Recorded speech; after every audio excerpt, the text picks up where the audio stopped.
ಉತ್ತಮವಾದ ಮಾರ್ಗದರ್ಶನವೂ ಕೂಡ ನಮಗೆ ಇಲ್ಲಿ ಸಿಗುವಂಥದ್ದನ್ನು ನಾವು ನೋಡ್ತಾ ಬಂದೆವು. ಈ ಮಧ್ಯದಲ್ಲಿ ತಿಳಿಯದವನ ಪಾಡೇನು, ದುರುಳನಾಗಿ ಆತ ಅಕಸ್ಮಾತ್ ತನ್ನ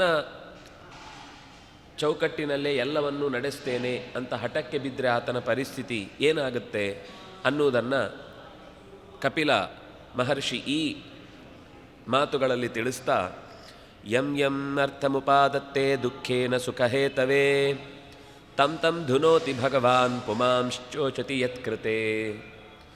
ಒಂದು ವೇಳೆ ನಿಯಮಗಳನ್ನೆಲ್ಲ ತೂರಿ ಬೇಕಾಬಿಟ್ಟಿಯಾಗಿ ಬ್ರೇಕ್ ದ ರೂಲ್ಸ್, ಯಾರು ನಮ್ಮನ್ನು ಕೇಳೋರಿಲ್ಲ ಹೇಳೋರಿಲ್ಲ, ನಮಗೆ ಯಾವ ನೀತಿ ನಿಯಮಗಳು ಕೂಡ ಅನ್ವಯ ಆಗುವುದಿಲ್ಲ ಅಂತ ಈ ರೀತಿ ಭಗವಂತನ ಬಲವನ್ನು ತಿಳಿಯದೆ, ಅವನ ಸಾಮರ್ಥ್ಯವನ್ನು ಅರಿಯದೆ ಅವನು ಹಿಮ್ಮುಖವಾಗಿ ಸಾಕ್ತಾನೆ ಅಂತಂದಾಗ, ಅಂದರೆ ಭಗವಂತನಿಗೆ ಎದುರು ಸೇರಬೇಕಾದ ಸ್ಥಿತಿಯನ್ನು ಆತ ಮೆಚ್ಚುವುದಿಲ್ಲ ಅಂತಾದಾಗ ಅವನ ಪರಿಸ್ಥಿತಿ, ಅವನು ಏನೇ ಉತ್ತಮವಾದ ಲಾಭಭರಿತವಾದಂತಹ ಸುಖಕ್ಕೆ ಕಾರಣವಾದಂತಹ ಸಂಪತ್ತಿಗೆ ಕೈ ಹಾಕಿದರೂ, ಸಂಪತ್ತು ಬಂದರೂ ದುಃಖೇನ ಸುಖಹೇತವೇ, ಅವನು ತುಂಬ ಕಷ್ಟಪಟ್ಟು ಕೆಲಸ ಮಾಡ್ತಾನೆ, ಯಾವುದ್ಯಾವುದೋ ಸಂಪತ್ತನ್ನು ತನ್ನ ವಶಕ್ಕೆ ತಂದುಕೊಳ್ಳುವ ಪ್ರಯತ್ನ ಮಾಡ್ತಾನೆ. ಆದರೆ ಎಲ್ಲಿ ಅವನು ಹೆಜ್ಜೆ ಇಡ್ತಾನೆ ಅಲ್ಲಿ ಎಲ್ಲ ಕಡೆಯಲ್ಲೂ ಕೂಡ ತಮ್ ತಮ್ ಧುನೋತಿ ಭಗವಾನ್. ಕೆಲವೊಂದು ಸರ್ತಿ ಹೇಳೋದುಂಟು, ಅವ್ನು ಮುಟ್ಟಿದ್ದೆಲ್ಲ ಚಿನ್ನ ಆಗುತ್ತೆ ಅಂತ ಕೆಲವರಿಗೆ, ಕೆಲವರು ಮುಟ್ಟಿದ್ದೆಲ್ಲ ಕಬ್ಬಣ ಆಗ್ತಾ ಇರುತ್ತೆ ಅಂತ. ಇದು ಏನು ಅಂತಂದರೆ ಅವನ ಒಂದು ಈ ಹಿಂದಿನ ವ್ಯವಸ್ಥೆಯಲ್ಲಿ ಆತ ನಡೆದುಕೊಂಡ ರೀತಿ, ಮುಟ್ಟಿದ್ದೆಲ್ಲ ಕಬ್ಬಣ ಆಗೋದು ಅಂದರೆ ಇದೇ ತಮ್ ತಮ್ ಧುನೋತಿ. ಆ ಸಿದ್ಧಿಯಾಗಬೇಕಾದ ಉತ್ತಮವಾದಂತಹ ಫಲವೂ ಕೂಡ ಆತನಿಗೆ ಕಲ್ಲಾಗಿ ಪರಿಣಮಿಸುತ್ತೆ. ಭಗವಂತ ಪುಮಾನ್ ಶೋಚತಿ ಯತ್ಕೃತಿ, ಯಾವುದಿಲ್ಲದೆ ಇದ್ದರೆ ನಾವು ಬದುಕಲಿಕ್ಕೆ ಸಾಧ್ಯವೇ ಇಲ್ಲ ಅಂತ ಅಂದುಕೊಂಡು ತುಂಬ ವ್ಯಥೆ ಪಡ್ತಾನೋ ಅದು ಅವನ ಕೈಗೆ ಸಿಗದ ಹಾಗೆ ಆಗುತ್ತೆ. ಆದರೆ ಕೆಲವೊಂದು ಸರ್ತಿ ಹಾಗಿಲ್ಲಲ್ಲ ಲೋಕದಲ್ಲಿ. ನಮಗೆ ಕಾಣುವಾಗ ಅವರು ನಿಯಮಾವಳಿಗಳನ್ನು ಮೀರಿ ಬದುಕಿದಷ್ಟು ಎಷ್ಟು ಸುಖವಾಗಿರ್ತಾರೆ ಅಂತ. ಖಂಡಿತ ಅದು ಈಗ ಮೀರಿದ ಫಲವನ್ನು ಅವನೀಗ ಉಣ್ತಾ ಇರುವುದಲ್ಲ, ಬಾಕಿ ಇರುವುದನ್ನು ಉಣ್ತಾ ಇದ್ದಾನೆ. ಆದರೆ ಕೆಲವೊಂದು ಸರ್ತಿ ನಾವು ಎಲ್ಲ ಸರಿನೇ ಮಾಡ್ತಾ ಇದ್ದೇವೆ ಅಂತ ಅಂದ್ಕೊಳ್ತಾ ಇರ್ತೇವೆ, ಆದರೂ ನಮಗೆ ಯಾವುದು ಕೈಗೆ ಎಟಕ್ತಾ ಇರುವುದಿಲ್ಲ. ಅದು ನಮ್ಮದು ಆ ಪರಿಸ್ಥಿತಿನೇ. ಯಾವುದೋ ಒಂದು ಕಾಲದಲ್ಲಿ ಯಾರದ್ದೋ ಸಂಪತ್ತನ್ನು ತಡೆ ಹಿಡಿದ ಪರಿಣಾಮ ನಾವು ಕೂಡ ಸಂಪತ್ತನ್ನು ಕೈಗೆ ಸಿಕ್ಕಿತು ಅಂತ ಅಂದುಕೊಂಡು ಅದನ್ನು ಅನುಭವಿಸುವಷ್ಟರಲ್ಲಿ ಅದು ಕೈ ಜಾರಿ ದುಃಖಕ್ಕೆ ಈಡಾಗುವ ದುಸ್ಥಿತಿಯನ್ನು ನಾವು ಅನುಭವಿಸ್ತಾ ಇರ್ತೇವೆ. ನಹ್ ಯದಧ್ರುವಸ್ಯ ದೇಹಸ್ಯ ಸಾನುಬಂಧಸ್ಯ ದುರ್ಮತಿ ಧ್ರುವಾಣಿ ಮನ್ಯತೆ ಮೋಹಾತ್ ಗೃಹ ಕ್ಷೇತ್ರ ವಸೂನಿ ಚ. ಸಂಸಾರಕ್ಕೆ ಕಾರಣವಾದ ಸಂಗತಿಗಳೇನು ಅಂತ ಹೇಳ್ತಾ, ತಿಳುವಳಿಕೆಯಲ್ಲಿ ಎತ್ತರಕ್ಕೆ ಏರಬೇಕು ಅಂತ ಯಾವತ್ತೂ ಬಯಸದ ಜೀವ ಅಧ್ರುವಸ್ಯ ದೇಹಸ್ಯ, ಧ್ರುವ ಅಂದರೆ ಶಾಶ್ವತ, ಅಧ್ರುವ ಅಂದರೆ ಶಾಶ್ವತವಲ್ಲದ ದೇಹವೇ, ಇಂದ್ರಿಯಗಳೇ. ಆಮೇಲೆ ಎಲ್ಲಿವರೆಗೆ? ಗೃಹ ಕ್ಷೇತ್ರ ವಸೂನಿಚ, ಮನೆ, ಗದ್ದೆ, ತೋಟ, ಬ್ಯಾಂಕ್ ಬ್ಯಾಲೆನ್ಸು, ಅಡಗಿಸಿಟ್ಟ ನಿಧಿ, ಇದರದ್ದೇ ಬಗ್ಗೆ ಅವನಿಗೆ ತಲೆಯಲ್ಲಿ ಆಲೋಚನೆಗಳು ಓಡ್ತಾ ಇರ್ತವೆ. ಇವುಗಳೇ ನನಗೆ ಶಾಶ್ವತವಾದ ಸುಖವನ್ನು ನೀಡುವುದು ಅಂತ ಅದರ ಬೆನ್ನ ಹಿಂದೆ ಬಿದ್ದೇ ಬದುಕು ನಡೆಸ್ತಾ ಇರ್ತಾನೆ ಅಂತಂದರೆ ಇದು ಅವನ ಸಂಸಾರಕ್ಕೆ ಕಾರಣವಾದ ಭ್ರಾಂತಿ. ಮತ್ತೆ ಮತ್ತೆ ಅವನು ಇದೇ ಚಕ್ರದಲ್ಲಿ ಸಿಲುಕಲಿಕ್ಕೆ ಬೇಕಾದ ಒಂದು, ಅಂದರೆ ದೇಹವನ್ನೇ ನಾನು ಅಂತ ಅಂದುಕೊಳ್ಳುವುದು, ಇಂದ್ರಿಯಗಳಿಂದ ಸಿಗುವ ಸುಖವೇ ಪರಮ ಸುಖ ಅಂತ ಭಾವಿಸುವುದು, ಸಿಕ್ಕಿದ ಹೊರಗಿನ ಸೊತ್ತುಗಳೇ ಶಾಶ್ವತವಾದದ್ದು, ಅದರಿಂದಲೇ ಕೊನೆಯ ತನಕನೂ ನಾವು ಮಾತಾಡೋದು ಕೇಳ್ತೇವೆ, ದುಡ್ಡೇ ದೊಡ್ಡಪ್ಪ, ದುಡ್ಡಿದ್ರೆ ಎಲ್ಲ ಅಂತ. ಕೆಲವು ಅಂಶದಲ್ಲಿ ಹಾಗೆ ಕಾಣುತ್ತೆ ಕೂಡ ಮೇಲ್ನೋಟಕ್ಕೆ. ಆದರೆ ದುಡ್ಡೇ ದೊಡ್ಡಪ್ಪ ಆಗಿದ್ದವರು ಕೂಡ ಆಸ್ಪತ್ರೆಯಲ್ಲೇ ಬಿದ್ದಪ್ಪ ಅಂತ ಅನ್ನೋದನ್ನು ನೋಡಿದ್ದೇವೆ ನಾವು. ಎಲ್ಲ ಕೋಟಿಗಟ್ಟಲೆ ಖರ್ಚು ಮಾಡ್ತಾರೆ, ಯಾವುದೋ ಕೇಸ್ಗಳನ್ನು ಗೆಲ್ಲಿಕ್ಕಾಗದೆ ಅದರಲ್ಲಿ ವಿನಿಯೋಗ ಮಾಡ್ತಾ ಇರ್ತಾರೆ. ಅವನು ಬಿಟ್ಟುಕೊಟ್ಟು ಇಬ್ಬರು ಹಂಚ್ಕೊಂಡಿದ್ರೆ ಅಣ್ಣ ತಮ್ಮಂದರು ಆನಂದವಾಗಿ ಉಣ್ಬೋದಿತ್ತು. ಅವನಿಗೆ ಕೊಡಬಾರ್ದು ಅಂತ ಇವನು, ಅವನಿಗೆ ಬಿಡಬಾರ್ದು ಅಂತ ಇವನು, ಇಬ್ಬರು ಕಿತ್ತಾಡ್ತಾ ಮುದುಕರಾಗುವ ತನಕನೂ ಕೋರ್ಟಲ್ಲೇ ಇರುತ್ತೆ, ಇವರಿಬ್ಬರು ಉಣೋದಿಲ್ಲ. ಯಾರೋ ಮೂರನೇವನು ಇಬ್ಬರಿಗೂ ಮಕ್ಕಳಿಲ್ಲದ ಮೂರನೇ ಸ್ಥಿತಿಯಲ್ಲಿ ಅದನ್ನು ಹಂಚ್ಕೊಂಡು ಹೋಗ್ತಾನೆ. ಅದು ಸರ್ಕಾರದ ವಶವಾಗುತ್ತೋ ಏನೋ ಒಂದು ಅವ್ಯವಸ್ಥೆಯಾಗಿ ಯಾರಿಗೂ ಇಲ್ಲ ಅಂತಾಗುತ್ತೆ. ಈ ಕ್ಷಣದಲ್ಲಿ ಏನಿದೆಯೋ ಅದನ್ನು ಇಬ್ಬರು ಸಂತೋಷವಾಗಿ ಉಣ್ಣೋಣ ಅಂತನ್ನುವ ಒಂದು ತಾತ್ಕಾಲಿಕವಾದ ಎಚ್ಚರ ಬಂದಿದ್ದರೂ ಅವರು ಅದರ ಸಂತೋಷವನ್ನು ಅನುಭವಿಸ್ತಾ ಇದ್ರು. ಅದರ ಹಾಗಾಗುವುದಿಲ್ಲ. ವಿಷಯದ ಭೋಗದಿಂದ ಸಿಗುವ ಸುಖವೇ ಪುರುಷಾರ್ಥ ಅಂತ ಭಾವಿಸಿ ವೈರಾಗ್ಯ ತಾಳದೇ ಇರುವುದರಿಂದ ಮತ್ತೆ ಮತ್ತೆ ಸಂಸಾರದ ಚಕ್ರದಲ್ಲಿ ಸಿಲುಕ್ತಾನೆ. ಎಲ್ಲಿವರೆಗೆ ಅಂದರೆ ಯಾವುದೋ ಒಂದು ಕೆಟ್ಟ ಪರಿಸ್ಥಿತಿಯಲ್ಲಿ ಇದ್ದಾಗಲೂ ಇದು ನನಗೆ ಏನೋ ಒಂದು ಪಾಠ ಹೇಳ್ತಾ ಇದೆ ಅನ್ನೋ ಎಚ್ಚರ ಬರಲ್ಲ ಅವನಿಗೆ. ಇದನ್ನು ಮೀರಿ ನಾನು ಮೇಲಕ್ಕೆ ಬಂದು ನನ್ನನ್ನು ಯಾರೆಲ್ಲ ಬಗ್ಗು ಬಡಿದಿದ್ದಾರೋ ಅವರನ್ನೆಲ್ಲ ತಲೆಮೆಟ್ಟಿ ನಿಲ್ತೇನೆ ಅಂತಲೇ ಯೋಚನೆ ಮಾಡ್ತಿರ್ತಾನೆ. ಕಷ್ಟ ಬಂದಾಗ ಸಾಮಾನ್ಯವಾಗಿ ಸಜ್ಜನರು ಹೇಗೆ ಯೋಚನೆ ಮಾಡ್ತಾರೆ, ನಾನೇನೋ ಒಂದು ಕೆಟ್ಟ ಕೆಲಸ ಮಾಡಿದ್ದೆ ಅನಿಸುತ್ತೆ, ಅದಕ್ಕೆ ಈ ರೀತಿ ದುಸ್ಥಿತಿಯನ್ನು ಅನುಭವಿಸ್ತಾ ಇದ್ದೇನೆ, ನನ್ನಿಂದ ಯಾರಿಗೂ ಅನ್ಯಾಯ ಆಗಬಾರ್ದು, ಎಷ್ಟೇ ತೊಂದರೆ ಆದರೂ ಸರಿ, ನಾನು ಯಾರಿಗೂ ಅನ್ಯಾಯ ಮಾಡಲ್ಲ ಅಂತ ಇರ್ತಾನಲ್ವ. ಅವನು ಆ ಉಂಡದ್ದು ಒಂದು ಪ್ರಾರಬ್ಧ ಉಣ್ತಾ ಇರ್ತಾನೆ. ಅದರ ಜೊತೆಗೆ ಭಗವಂತ ಕೊಟ್ಟದ್ದು ಅಂತನ್ನುವ ಎಚ್ಚರದಿಂದ ಅದರ ಪ್ರತೀಕಾರಕ್ಕೆ ತೊಡಗದೆ ಅದನ್ನು ಸಹಜವಾಗಿ ಸ್ವೀಕರಿಸ್ತಾ ಹೋಗ್ತಾನೆ. ಅದರಿಂದ ಅದು ತಪಸ್ಸು ಆಗುತ್ತೆ. ಉಣಬೇಕಾದ ಪ್ರಾರಬ್ಧ ಮುಗಿಯಿತು, ಹೊಸತು ಯಾವುದೇ ಕರ್ಮ ಅಂಟಲಿಲ್ಲ, ಜೊತೆಗೆ ಇದೇ ಕರ್ಮವು ತಪಸ್ಸಾಗಿ ಆತನಿಗೆ ಬದಲಾಯಿತು. ಆದ್ದರಿಂದ ಅದು ಬಿಡುಗಡೆಗೆ ಕಾರಣವಾಗುತ್ತೆ. ಆದರೆ ಇದು ದುರ್ಜನನ ವಿಷಯದಲ್ಲಿ ಉಲ್ಟಾಗುತ್ತೆ. ಈ ವಿಷಯದಲ್ಲಿ ಅವನ ಆಲೋಚನೆಗಳು ತಿರುಗಿ ಬೀಳ್ತಾವೆ. ನಾನು ಹಿಂದೆಯೂ ಒಮ್ಮೆ ಹೇಳಿದ್ದೆ, ಕಂಸನಿಗೆ ಸಾವಿನ ಸುದ್ದಿ ಬಂದಾಗ ಏನು ಮಾಡ್ದ, ಕೊಲ್ಲಬೇಕು ಅಂತ ಹೊರಟ. ಪರೀಕ್ಷಿತನಿಗೆ ತನ್ನ ಸಾವಿನ ಸುದ್ದಿ ಬಂದಾಗ ಏನು ಮಾಡ್ದ, ಎಲ್ಲ ಬಿಟ್ಟು ಹೆಚ್ಚಿನದನ್ನು ಪಡ್ಕೊಳ್ಬೇಕು, ಇಷ್ಟರಲ್ಲಿ ಸಾಧ್ಯ ಆಗುವುದನ್ನು ಏನು ಪಡೀತೇನೋ ಅದು ನನ್ನ ಸಂಪತ್ತು ಅಂತ ಭಾವಿಸಿ ಕಿವಿಯನ್ನು ಸಾರ್ಥಕಪಡಿಸಿಕೊಳ್ಳುವ ಪ್ರಯತ್ನಕ್ಕೆ ತನ್ನನ್ನು ಒಡ್ಡಿಕೊಂಡ. ಆದ್ದರಿಂದ ಶರೀರದಲ್ಲಿ ಏನೋ ಕೊರತೆ ಅಥವಾ ಏನೋ ಒಂದು ಕಷ್ಟ ಹೀಗೆ ಬಂದಾಗ ಸಜ್ಜನ ಅದರ ಬಗ್ಗೆ ಅವನು ನೋವಾಗುತ್ತೆ, ಖಂಡಿತ ನೋವು, ಯಾರಿಗಾದರೂ ಅದು ನೋವೇ. ಆದರೆ ಅದರಿಂದ ಅವನು ಸಮಾಜದ ವಿರುದ್ಧ ನಿಲ್ಲಲ್ಲ. ಆದರೆ ಈ ಏನೋ ಒಂದು ವಿಕಾರ, ಆಕ್ಸಿಡೆಂಟ್ ಆಗಿಯೋ ಅಥವಾ ಹುಟ್ಟಿನಿಂದಲೇನೋ ಅಥವಾ ಏನೋ ಒಂದು ಕಾರಣಕ್ಕೆ ಅವನಿಗೆ ಅತ್ಯಂತ ದುಸ್ಥಿತಿ, ಜೀವನದಲ್ಲಿ ಕಷ್ಟದ ಪರಿಸ್ಥಿತಿಗಳು ಬಂದಾಗ ದುಷ್ಟನಾದವನು ಏನು ಮಾಡ್ತಾನೆ, ಅದನ್ನು ಸಿಂಪತಿಗಾಗಿ ಬಳಸಿಕೊಳ್ತಾನೆ. ನೋಡಿ ನನಗೆ ಹೀಗಿದೆ, ಇಂಥ ಸಮಸ್ಯೆ ಇದೆ, ಇನ್ನೊಂದಿದೆ ಅಂತ 4 ಜನರನ್ನು ಕಣ್ಣೀರು ಇರಿಸಿ ತನಗೆ ಬೇಕಾದ ಲಾಭದ ಕಡೆಗೆ ಮನಸ್ಸು ಮಾಡ್ತಾನೆ ಹೊರತು ಇದರ ಬಗ್ಗೆ ಇಂಥದ್ರಿಂದ ನಾನು ಇನ್ನಷ್ಟು ಜನರಿಗೆ ಅನ್ಯಾಯ ಆಗಬಾರ್ದು ಅಂತ ಯೋಚನೆ ಮಾಡಲ್ಲ. ಅವರಿಗೆ ಅದೇ ಒಂದು ಟೂಲು. ಅದರಿಂದಲೇ ಮತ್ತಷ್ಟು ಜನರಿಗೆ ಮೋಸ ಮಾಡಿ, ಇವನು ಮೋಸ ಮಾಡಲಿಕ್ಕಿಲ್ಲ, ಯಾಕೆಂದರೆ ಇಷ್ಟು ಪಾಪ ಕಷ್ಟದಲ್ಲಿದ್ದಾನೆ, ಇವನು ಹೆಂಗೆ ಮೋಸ ಮಾಡ್ತಾನೆ ಅಂತ ಜನ ನಂಬಿಬಿಡ್ತಾರೆ. ಅವನು ಅದನ್ನೇ ನನ್ನ ಮೇಲೆ ಇಟ್ಟಿರುವ ನಂಬಿಕೆಯನ್ನೇ ದುರುಪಯೋಗಪಡಿಸಿಕೊಂಡು ನನಗೆ ಕೈಕಾಲು ಸರಿ ಇಲ್ಲ, ಅವರಿಗೆಲ್ಲ ಚೆನ್ನಾಗಿದೆ ಅಲ್ವಾ, ದುಡಿಲಿ, ಅವ್ರಿಗೆ ಮೋಸ ಮಾಡಿದ್ರೆ ಏನು ತಪ್ಪು ಅಂತ ಅವನ ಹತ್ರ ವಾದ ಇರುತ್ತೆ. ಅವರಿಗೆಲ್ಲ ದುಡಿಲಿಕ್ಕೆ ಬೇಕಾದಷ್ಟು ಕೈಕಾಲು ಕೊಟ್ಟಿದ್ದಾನೆ, ದುಡಿತಾರೆ, ನಂಗೆ ತಂದು ಕೊಡಲಿ, ನಂಗೆ ಕೈ ಕಾಲು ಇಲ್ಲ ಅನ್ನೋ ಕಾರಣಕ್ಕೇ ನಾನು ಅವ್ರ ಹತ್ರ ದೋಚ್ತಾ ಇದ್ದೇನೆ, ನನಗೆ ಅಷ್ಟು ದುಡಿಲಿಕ್ಕಾಗಲ್ಲ ಅಂತ. ಹೀಗೆ ಆ ದುಷ್ಟನ ಮನಸ್ಥಿತಿ ಅಂಥ ದುಸ್ಥಿತಿಯಲ್ಲೂ ದೈಹಿಕವಾಗಿಯೋ ಮಾನಸಿಕವಾಗಿಯೋ ಅಥವಾ ಪಾರಿಸರಿಕವಾಗಿಯೋ ಏನೋ ಹೆಚ್ಚು ಕಮ್ಮಿ ಆದಾಗ ಅದನ್ನು ದುರ್ವಿನಿಯೋಗ ಮಾಡಿಕೊಳ್ಳಿಕ್ಕೇ ಪ್ರಯತ್ನ ಪಡ್ತಿರ್ತಾನೆ ಹೊರತು ಇದರಿಂದ ಒಂದು ಸರ್ತಿ ಅನ್ಯಾಯ ಆಗಿದೆ, ಒಂದು ಸರ್ತಿ ನಾನೀಗ ಕಷ್ಟದ ಸ್ಥಿತಿಯಲ್ಲಿದ್ದೇನೆ, ಮತ್ತೆ ಮತ್ತೆ ಇದೇ ಸ್ಥಿತಿಯನ್ನು ತಂದುಕೊಳ್ಳಿಕ್ಕೆ ನಾನು ತಯಾರಿಲ್ಲ ಅಂತ ಅಂದುಕೊಳ್ಳುವುದೇ ಇಲ್ಲ.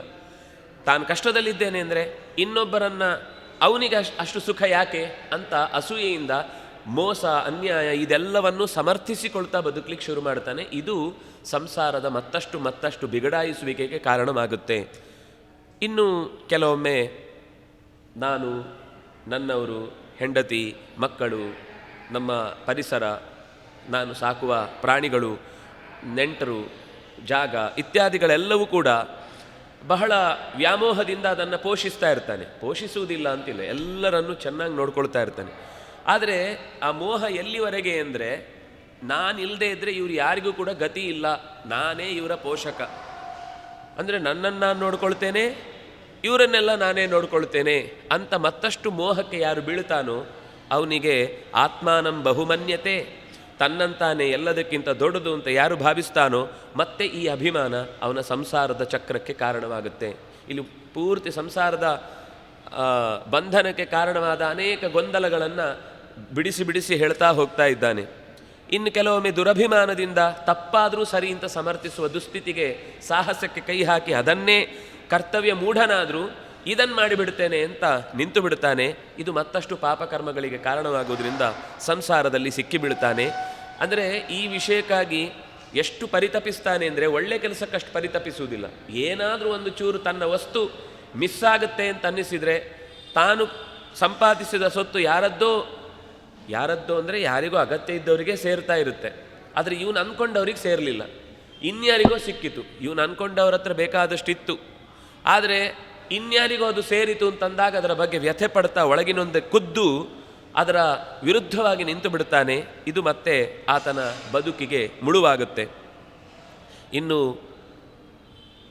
ತನ್ನ ಮನಸ್ಸನ್ನು ಸೆಳೆಯುವ ಮಕ್ಕಳ ಮುದ್ದು ಮಾತಿರಬಹುದು, ಬಂಧುಗಳ ಆಪ್ಯಾಯವಾದಂತಹ ಕೆಲವೊಮ್ಮೆ ಅಲ್ಲಿ ಭಗವಚ್ಚಿಂತನೆ ಅಲ್ಲ, ಇನ್ನಷ್ಟು ಕೆಟ್ಟ ಕೆಲಸಕ್ಕೋ ಸಾಂಸಾರಿಕ ಬಂಧನಕ್ಕೋ ಕಾರಣವಾದ ಮಾತುಗಳಲ್ಲೇ ಅವರನ್ನು ಬೀಳಿಸಿ ಅವರಿಗೇನು ಹೇಳಿದರೆ ಇಷ್ಟ ಆಗುತ್ತೆ ಅಂತ ನೋಡಿ ಅದನ್ನೇ 10 ಸರ್ತಿ ಹೇಳ್ತಾ ತಮಗೆ ಬೇಕಾದ ಲಾಭಗಳನ್ನು ಮಾಡಿಕೊಳ್ಳುವ ಸುತ್ತಲಿನ ಜನಕ್ಕೆ ಈತ ವಶವಾಗಿ ಗೊತ್ತೇ ಆಗದಂತೆ ಮತ್ತಷ್ಟು ಇಂದ್ರಿಯ ಪರವಶತೆಗೆ ಒಳಗಾಗಿ ತನ್ನನ್ನು ಕಳೆದುಕೊಳ್ತಾನೆ.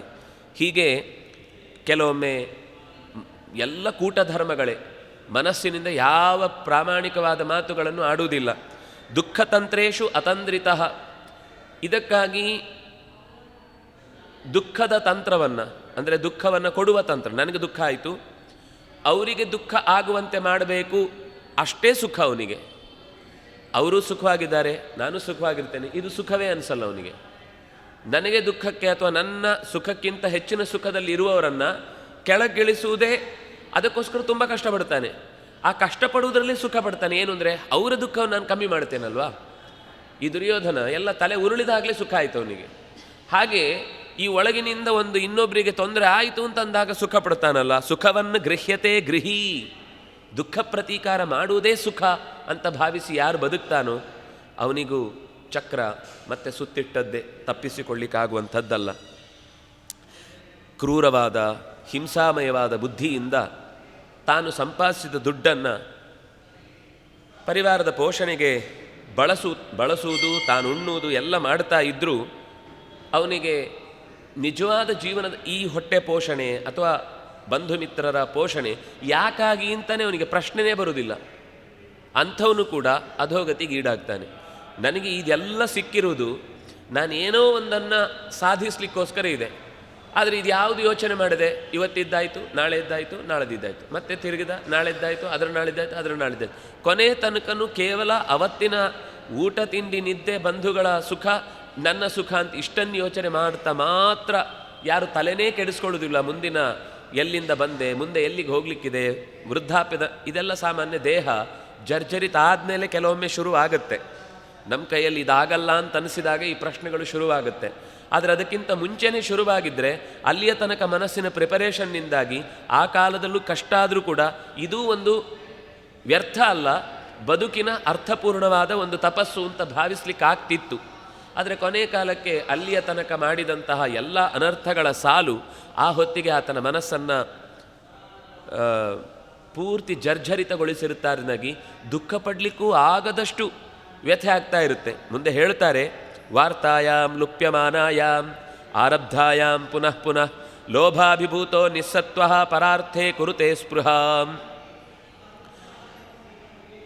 ಮತ್ತೆ ಮತ್ತೆ ಜೀವನದ ವೃತ್ತಿಯನ್ನು ಅವನು ಬೇರೆ ಬೇರೆ ರೀತಿಯಿಂದ ಪ್ರಯೋಗಕ್ಕೆ ಒಳಪಡಿಸಿ ಹೊಸ ಹೊಸ ಲಾಭದ ದಾರಿಯನ್ನು ಹುಡುಕ್ತಾ ಇರ್ತಾನೆ, ಲೋಭಕ್ಕಾಗಿಯೇ ಮಾಡ್ತಾ ಇರ್ತಾನೆ. ಆದರೆ ತನ್ನ ಸಾಮರ್ಥ್ಯಕ್ಕೆ ತಕ್ಕದ್ದನ್ನು ಪಡೆದರೆ ಅದು ತಪ್ಪು ಅಂತ ಹೇಳಲಿಲ್ಲ. ಆದರೆ ತನ್ನ ಸಾಮರ್ಥ್ಯಕ್ಕೆ ಮೀರಿ ಬೇರೆಯವರ ಸೊತ್ತಿಗೂ ಕೂಡ ಪರಾರ್ಥೇ ಕುರುತೆ ಸ್ಪೃಹಾಂ, ಬೇರೆಯವರ ಸೊತ್ತನ್ನೂ ಕೂಡ ತನ್ನ ವಶಕ್ಕೆ ತಂದುಕೊಳ್ಳುವ ಪ್ರಯತ್ನವನ್ನು ಮಂದಭಾಗ್ಯನಾದಂತಹ ದಡ್ಡ ಮೂರ್ಖ ಪೂರ್ತಿ ತನ್ನ ಕಾರ್ಯದಲ್ಲಿ ಯಶಸ್ವಿ ಆಗುವುದಿಲ್ಲ, ಇನ್ನೊಬ್ಬರ ಕಾರ್ಯದಲ್ಲಿ ಕಂಡ ಯಶಸ್ಸನ್ನು ಕಾಣುವುದಕ್ಕೆ ಆಗುವುದಿಲ್ಲ, ಅದು ಕೂಡ ಹೊಟ್ಟೆ ಕಿಚ್ಚಿನಿಂದ ಒದ್ದಾಡ್ತಾನೆ. ಇಂತಹ ಅಸಮರ್ಥ ಕೊನೆಗೆ ಶ್ರಿಯಾವಿಹೀನ, ಸಂಪತ್ತಿನಿಂದಲೂ ಲುಪ್ತನಾಗ್ತಾನೆ, ಕಾಂತಿಯಿಂದಲೂ ಹೀನನಾಗ್ತಾನೆ, ಕೃಪಣ, ಎಲ್ಲರ ಹತ್ರವೂ ದೈನ್ಯದಿಂದಲೇ ಬದುಕುವ ದುಸ್ಥಿತಿಗೆ ಒಳಗಾಗಿ ಧ್ಯಾಯನ್ ಶ್ವಸತಿ ಮೂಢಧೀಹಿ. ಹಿಂದೆ ನಾನು ಹಾಗಿದ್ದಾಗಲೇ ಅದನ್ನೇ ಮಾಡಿಬಿಡಬೇಕಿತ್ತು, ನಾನು ಒಂದು ದಿವಸ ಸ್ವಲ್ಪ ತ್ಯಾಗ ಮಾಡಿದ್ದು ಜಾಸ್ತಿ ಆಯಿತು, ಅವತ್ತು ಅವರಿಗೆ ನಾನು ಅದನ್ನು ಕೊಡದೇ ಇದ್ದರೆ ಚೆನ್ನಾಗಿತ್ತು, ಏನೋ ಒಳ್ಳೆ ಕೆಲಸ ಅಪರೂಪಕ್ಕೆ ತಪ್ಪಿ ಮಾಡಿರ್ತಾನೆ. ಆ ಕೆಲಸವನ್ನೇ ತಪ್ಪು ಅಂತ ಈಗ ಮತ್ತೆ ಮತ್ತೆ ನೆನೆಸ್ಕೊಂಡು ನಾನು ಅವತ್ತೊಂದು ದಿವಸ ಬಿಟ್ಟು ಕೊಡಬಾರ್ದಿತ್ತು, ಅವ್ರಿಗೆ ನಾನು ಅವತ್ತು ಅಷ್ಟು ದುಡ್ಡು ಕೊಡು, ಯಾರೋ ಒಬ್ಬ ಇವನಿಂದ ದುಡ್ಡು ತೊಗೊಂಡು ಹೋದವನು ಆ ದುಡ್ಡು ಎಲ್ಲೋ ಬೇರೆಯೇ ಮನೆಗೆ ಹೋಗುವಾಗಲೇ ಬೇರೆ ಯಾವುದಕ್ಕೂ ಖರ್ಚಾಗಿರುತ್ತೆ. ಆದರೆ ಅವನಿಗೆ ಒಂದು ವಿಶ್ವಾಸ ಬರುತ್ತೆ, ನನಗೊಂದು ಸಹಾಯ ಮಾಡೋರಿದ್ದಾರೆ ಅನ್ನೋ ವಿಶ್ವಾಸದಿಂದ ಅವನು ಆ ಕೆಲಸದಲ್ಲಿ ವೃದ್ಧಿಯನ್ನು ಹೊಂದ್ತಾ ಹೋಗ್ತಾನೆ. ನಾನು ಅವನಿಗೆ ಕೊಟ್ಟ 100 ರೂಪಾಯಿಂದ ಅವನು ದೊಡ್ಡ ಮನೆಯೇ ಕಟ್ಟಿಬಿಡುವ ಹಾಗಾಯಿತು. ಇವನು ಕೊಟ್ಟ 100 ರೂಪಾಯಿ 4 ಇಟ್ಟಿಗೆನೂ ಬರ್ತಿರಲಿಲ್ಲ. ಆದರೆ ಅವನಿಗೇನು ಅಂದರೆ ಕಷ್ಟಕ್ಕೆ ನಾನು ಕೊಟ್ಟ 100 ರೂಪಾಯಿ ಅವನ ಮನೆಗೆ ಅಡಿಗಲ್ಲಾಯಿತು. ಅದರಿಂದಾಗಿ ಅವನಿಗೆ ಅವತ್ತು ನಾನು ಕೊಡಬಾರ್ದಿತ್ತು, ಅವನ ಮನೆ ಕಟ್ಟಿದ, ನಾನು ಕಟ್ಟಲಿಕ್ಕಾಗಲಿಲ್ಲ ಅಂತ ಈ ರೀತಿ ತಾನು ತೆಗೆದುಕೊಂಡ ಉಪಕಾರ ಮರ್ತೇ ಬಿಟ್ಟಿರ್ತಾನೆ. ಆದರೆ ಕೊಟ್ಟ 10 ರೂಪಾಯೋ 100 ರೂಪಾಯೋ ಯಾವತ್ತಿಗೂ ಮರೆಯದೆ ಅದನ್ನೇ ಮತ್ತೆ ಮತ್ತೆ ಕೊರಗಿ ಮೂಢಧೀಹಿ ಧ್ಯಾಯನ್ ಶ್ವಸಿತಿ, ವಾಪಸ್ಸು ಗಳಿಸ್ಲಿಕ್ಕೆ ಈಗ ಶಕ್ತಿ ಇಲ್ಲ, ಆದರೆ ಹಿಂದೆ ಮಾಡಿದ ಕೆಲಸದಲ್ಲಿ ತೃಪ್ತಿ ಇಲ್ಲ, ಸುಮ್ಮನೆ ದೇಹದಲ್ಲಿ ಒಳಗಿನಿಂದ ಒಳಗಿನೇ ದುಃಖವನ್ನು ನೆನೆದು ನಿಟ್ಟುಸಿರು ಬಿಡ್ತಾ ದುಸ್ಥಿತಿಯನ್ನು ಅನುಭವಿಸ್ತಾ ಇರ್ತಾನೆ.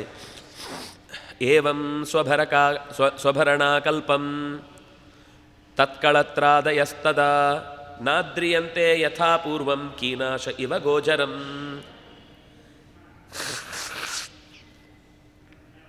ತನ್ನ ಸ್ವಂತ ಪೋಷಣೆಯನ್ನು ಮಾಡಿಕೊಳ್ಳಿಕ್ಕೆ ದೇಹ ಇವತ್ತು ದುರ್ಬಲವಾಗಿದೆ.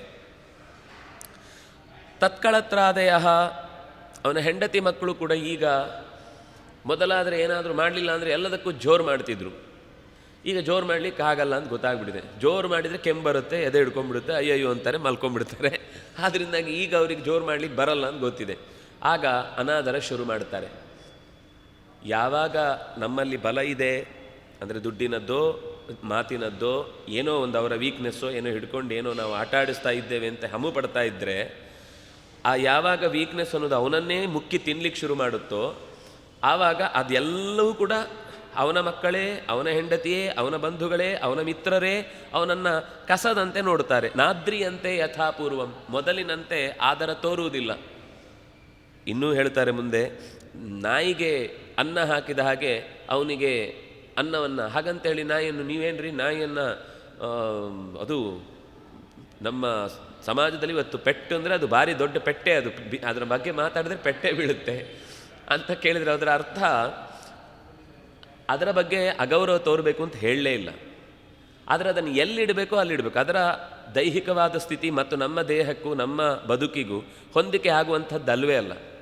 ಈ ಕಾರಣಕ್ಕಾಗಿ ಅದನ್ನು ನಿಮ್ಮ ಮನೆಯ ಸಾಕು ಪ್ರಾಣಿಯಾಗಿ ಅದನ್ನು ತಪ್ಪು ಅಂತ ಹೇಳಲಿಲ್ಲ. ಆದರೆ ಅದನ್ನು ಏನು ಮಾಡ್ತೇವೆ ಅಂದರೆ ಅದನ್ನು ಇರುವ ಸ್ಥಿತಿಗಿಂತ ಹೆಚ್ಚಿನ ಆದರವನ್ನು ತೋರುವಂಥದ್ದು. ನಮಗೆ ಹಸುವಿಗೆ ತೊಂದರೆ ಆದರೆ ಬೇಜಾರಿಲ್ಲ, ಅಯ್ಯೋ ನಾಯಿಗೆ ಕಾಲಕ್ಕೆ ಇಂಜೆಕ್ಷನ್, ಅದಕ್ಕೇನು ಶರ್ಟು, ಅದಕ್ಕೇನು ತಿಂಡಿ, ಅದಕ್ಕೆ ಅದೇ ಮದ್ದು ತಿನ್ನಿಸ್ಬೇಕು, ಅದಿಲ್ಲದೆ ಇದ್ರೆ ಇನ್ನೇನೋ ಆಗುತ್ತೆ. ಆಯಿತು, ಆದರ ತೋರಿ. ಈ ಆದರ ತೋರುವುದನ್ನು ನಿತ್ಯವೂ ಯಾವುದರಿಂದಾಗಿ ನಿಮ್ಮ ನಿತ್ಯದ ಹಾಲು ಮೊಸರು ಬೆಣ್ಣೆ ತುಪ್ಪಗಳು ನಡೆಯುತ್ತೋ ಆ ಪ್ರಾಣಿಯ ಬಗ್ಗೆಯೂ ಅಷ್ಟೇ ಇರಬೇಕಲ್ಲ. ಅದಿದ್ದರೆ ಇದಕ್ಕಿದ್ದರೆ ತಪ್ಪಿಲ್ಲ. ಅದಕ್ಕಿಲ್ಲ ನಾಯಿ ಹಾಲು ಕುಡಿದು ಬದುಕಲಿಕ್ಕಾಗುತ್ತಾ? ಬದುಕುವುದು ಅಂತ ಒಂದು ಆ ಕಥೆ ಇದೆಯಾ ಎಲ್ಲಿಯಾದರೂ? ಆದರೆ ಅದರ ವಿಷಯ ನಮಗೆ ಮಾತು ಬರುವುದಿಲ್ಲ. ಅದೇನು ಅಂದರೆ ನಾವು ಬಡಿದ್ರೆ ಹೊಡೆದ್ರೆ ಬೈಸ್ಕೊಂಡು ತಿನ್ಕೊಂಡು ಬೇರೆಯವರಿಗೆ ಹೊಡೆದು ಬಡಿದು ಮಾತಾಡಿದ್ರೆ ವಾಪಸ್ ಹೊಡಿತಾರೆ. ಇದಾದರೂ ನಾನು ಸಾಕಿದ್ನ ಏನು ಬೇಕಾದರೂ ಮಾಡ್ಬೋದು ಅಂತ ಕೋಪ ತೀರಿಸ್ಕೊಳ್ಳಿಕ್ಕೆ ಒಂದು ಪ್ರಾಣಿ ಅಂತ ಸಾಕಿ ಅನುಭವಿಸುವ ದುಸ್ಥಿತಿಯನ್ನು ಯಾವತ್ತಿಗೂ ಕೂಡ ನಾವು ಅದನ್ನು ಹೆಮ್ಮೆ, ಅದು ನಮ್ಮ ಪೌರುಷ ಅಂತ ಭಾವಿಸುವುದಲ್ಲ. ಆದರೆ ಹಾಗೆ ಯಜಮಾನನನ್ನು ಇಲ್ಲಿ ಇನ್ನೊಂದು ಉದಾಹರಣೆ ಕೊಡ್ತಾರೆ. ಕೀನಾಶ ಇವ ಗೋಚರಂ.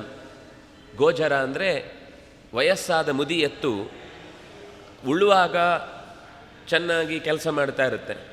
ಆಮೇಲೆ ಅದನ್ನು ಎತ್ತನ್ನು ಇದಕ್ಕೆ ಕಟ್ಟುವುದಿಲ್ಲ, ಗದ್ದೆಗೆಲ್ಲ ಕಟ್ಟುವುದಿಲ್ಲ. ಅಂದರೆ ಇದು ಕೇವಲ ವ್ಯವಹಾರದ ದೃಷ್ಟಿಯಿಂದ ಎತ್ತನ್ನು ಸಾಕಿ ಬಳಸಿದ್ದವನ ಕತೆ ಹೇಳಿದ್ದು. ಆದರೆ ಸಾಮಾನ್ಯ ಹಳ್ಳಿಯಲ್ಲಿ ಎಷ್ಟು ಮುದಿ ಆದರೂ ಕೂಡ ಸ್ವಲ್ಪ ಪ್ರಜ್ಞೆ ಇದ್ದವನಾದರೆ ವಯಸ್ಸಾಯಿತು ಅಂತ ತಂದೆ ತಾಯಿಗಳನ್ನು ಬಿಟ್ಟು ಬಿಡಲಿಕ್ಕಾಗತ್ತಾ? ಹಾಗೆ ಅವರು ಕೂಡ ಅದನ್ನೂ ಕೂಡ ಅಷ್ಟೇ ಪ್ರೀತಿಯಿಂದ ಮನೆಯಲ್ಲಿ ಅದು ಸಾಯೋ ತನಕ ಸಾಕ್ತಾರೆ. ಅದು ಎಷ್ಟು ಅಂದರೆ ಸತ್ತು ಮೇಲೂ ನೆಲಕ್ಕೆ ಅಷ್ಟು ವಿಶಿಷ್ಟವಾದ ಫಲವತ್ತತೆಯನ್ನು ಕೊಡುವ ಶರೀರದ ಭಾಗಗಳನ್ನು ಹೊಂದಿರುವಂಥದ್ದು. ಹಸು ಅಥವಾ ಹೋರಿ ಅಥವಾ ಎತ್ತು, ಕೋಣ, ಇದು ಯಾವುದು, ಎಮ್ಮೆ, ಕೋಣ ಯಾವುದೇ ಆದರೂ ಕೂಡ ಇದು ಎಲ್ಲವೂ ಕೂಡ ಭೂಮಿಯಲ್ಲಿ ಅದನ್ನು ಹೂತು ಹಾಕಿದ ಮೇಲೆ ಸುಮಾರು 1 ಹೆಕ್ಟೇರ್ನಷ್ಟು ಜಾಗಕ್ಕೆ ಬೇಕಾದ ಎಲ್ಲ ಯಾವುದನ್ನು ನಾವು ಪ್ರಕೃತಿಯಿಂದ ಸೆಳೆದು ತರಲಿಕ್ಕಾಗುವುದಿಲ್ಲ, ಸೂರ್ಯನ ಕಿರಣಗಳಿಂದಲೋ ಅಥವಾ ಸಿಡಿಲು ಮಳೆಗಳಿಂದಲೇ ತಾನಾಗಿ ಭೂಮಿಗೆ ಸಿಗುವ ಕೆಲವು ಪದಾರ್ಥಗಳಿವೆ, ಸಾರಜನಕದಂಥದ್ದು. ಅದು ಭೂಮಿಗೆ ಸಿಗಲಿಕ್ಕೆ ಈ ಪ್ರಾಣಿಯ ಶರೀರದಿಂದ ಆಗುತ್ತೆ. ಅದರಿಂದಾಗಿ ಅದು ಸತ್ತ ಮೇಲೆ ವ್ಯರ್ಥ ಅಂತೂ ಖಂಡಿತ ಅಲ್ಲ. ಎಲ್ಲಿ ನಾವು ಅದನ್ನು ಹೂತು ಹಾಕಿದೆವೋ ಆ ಜಾಗಕ್ಕೆ ಅದಷ್ಟು ಬಲವನ್ನು ತುಂಬುತ್ತೆ.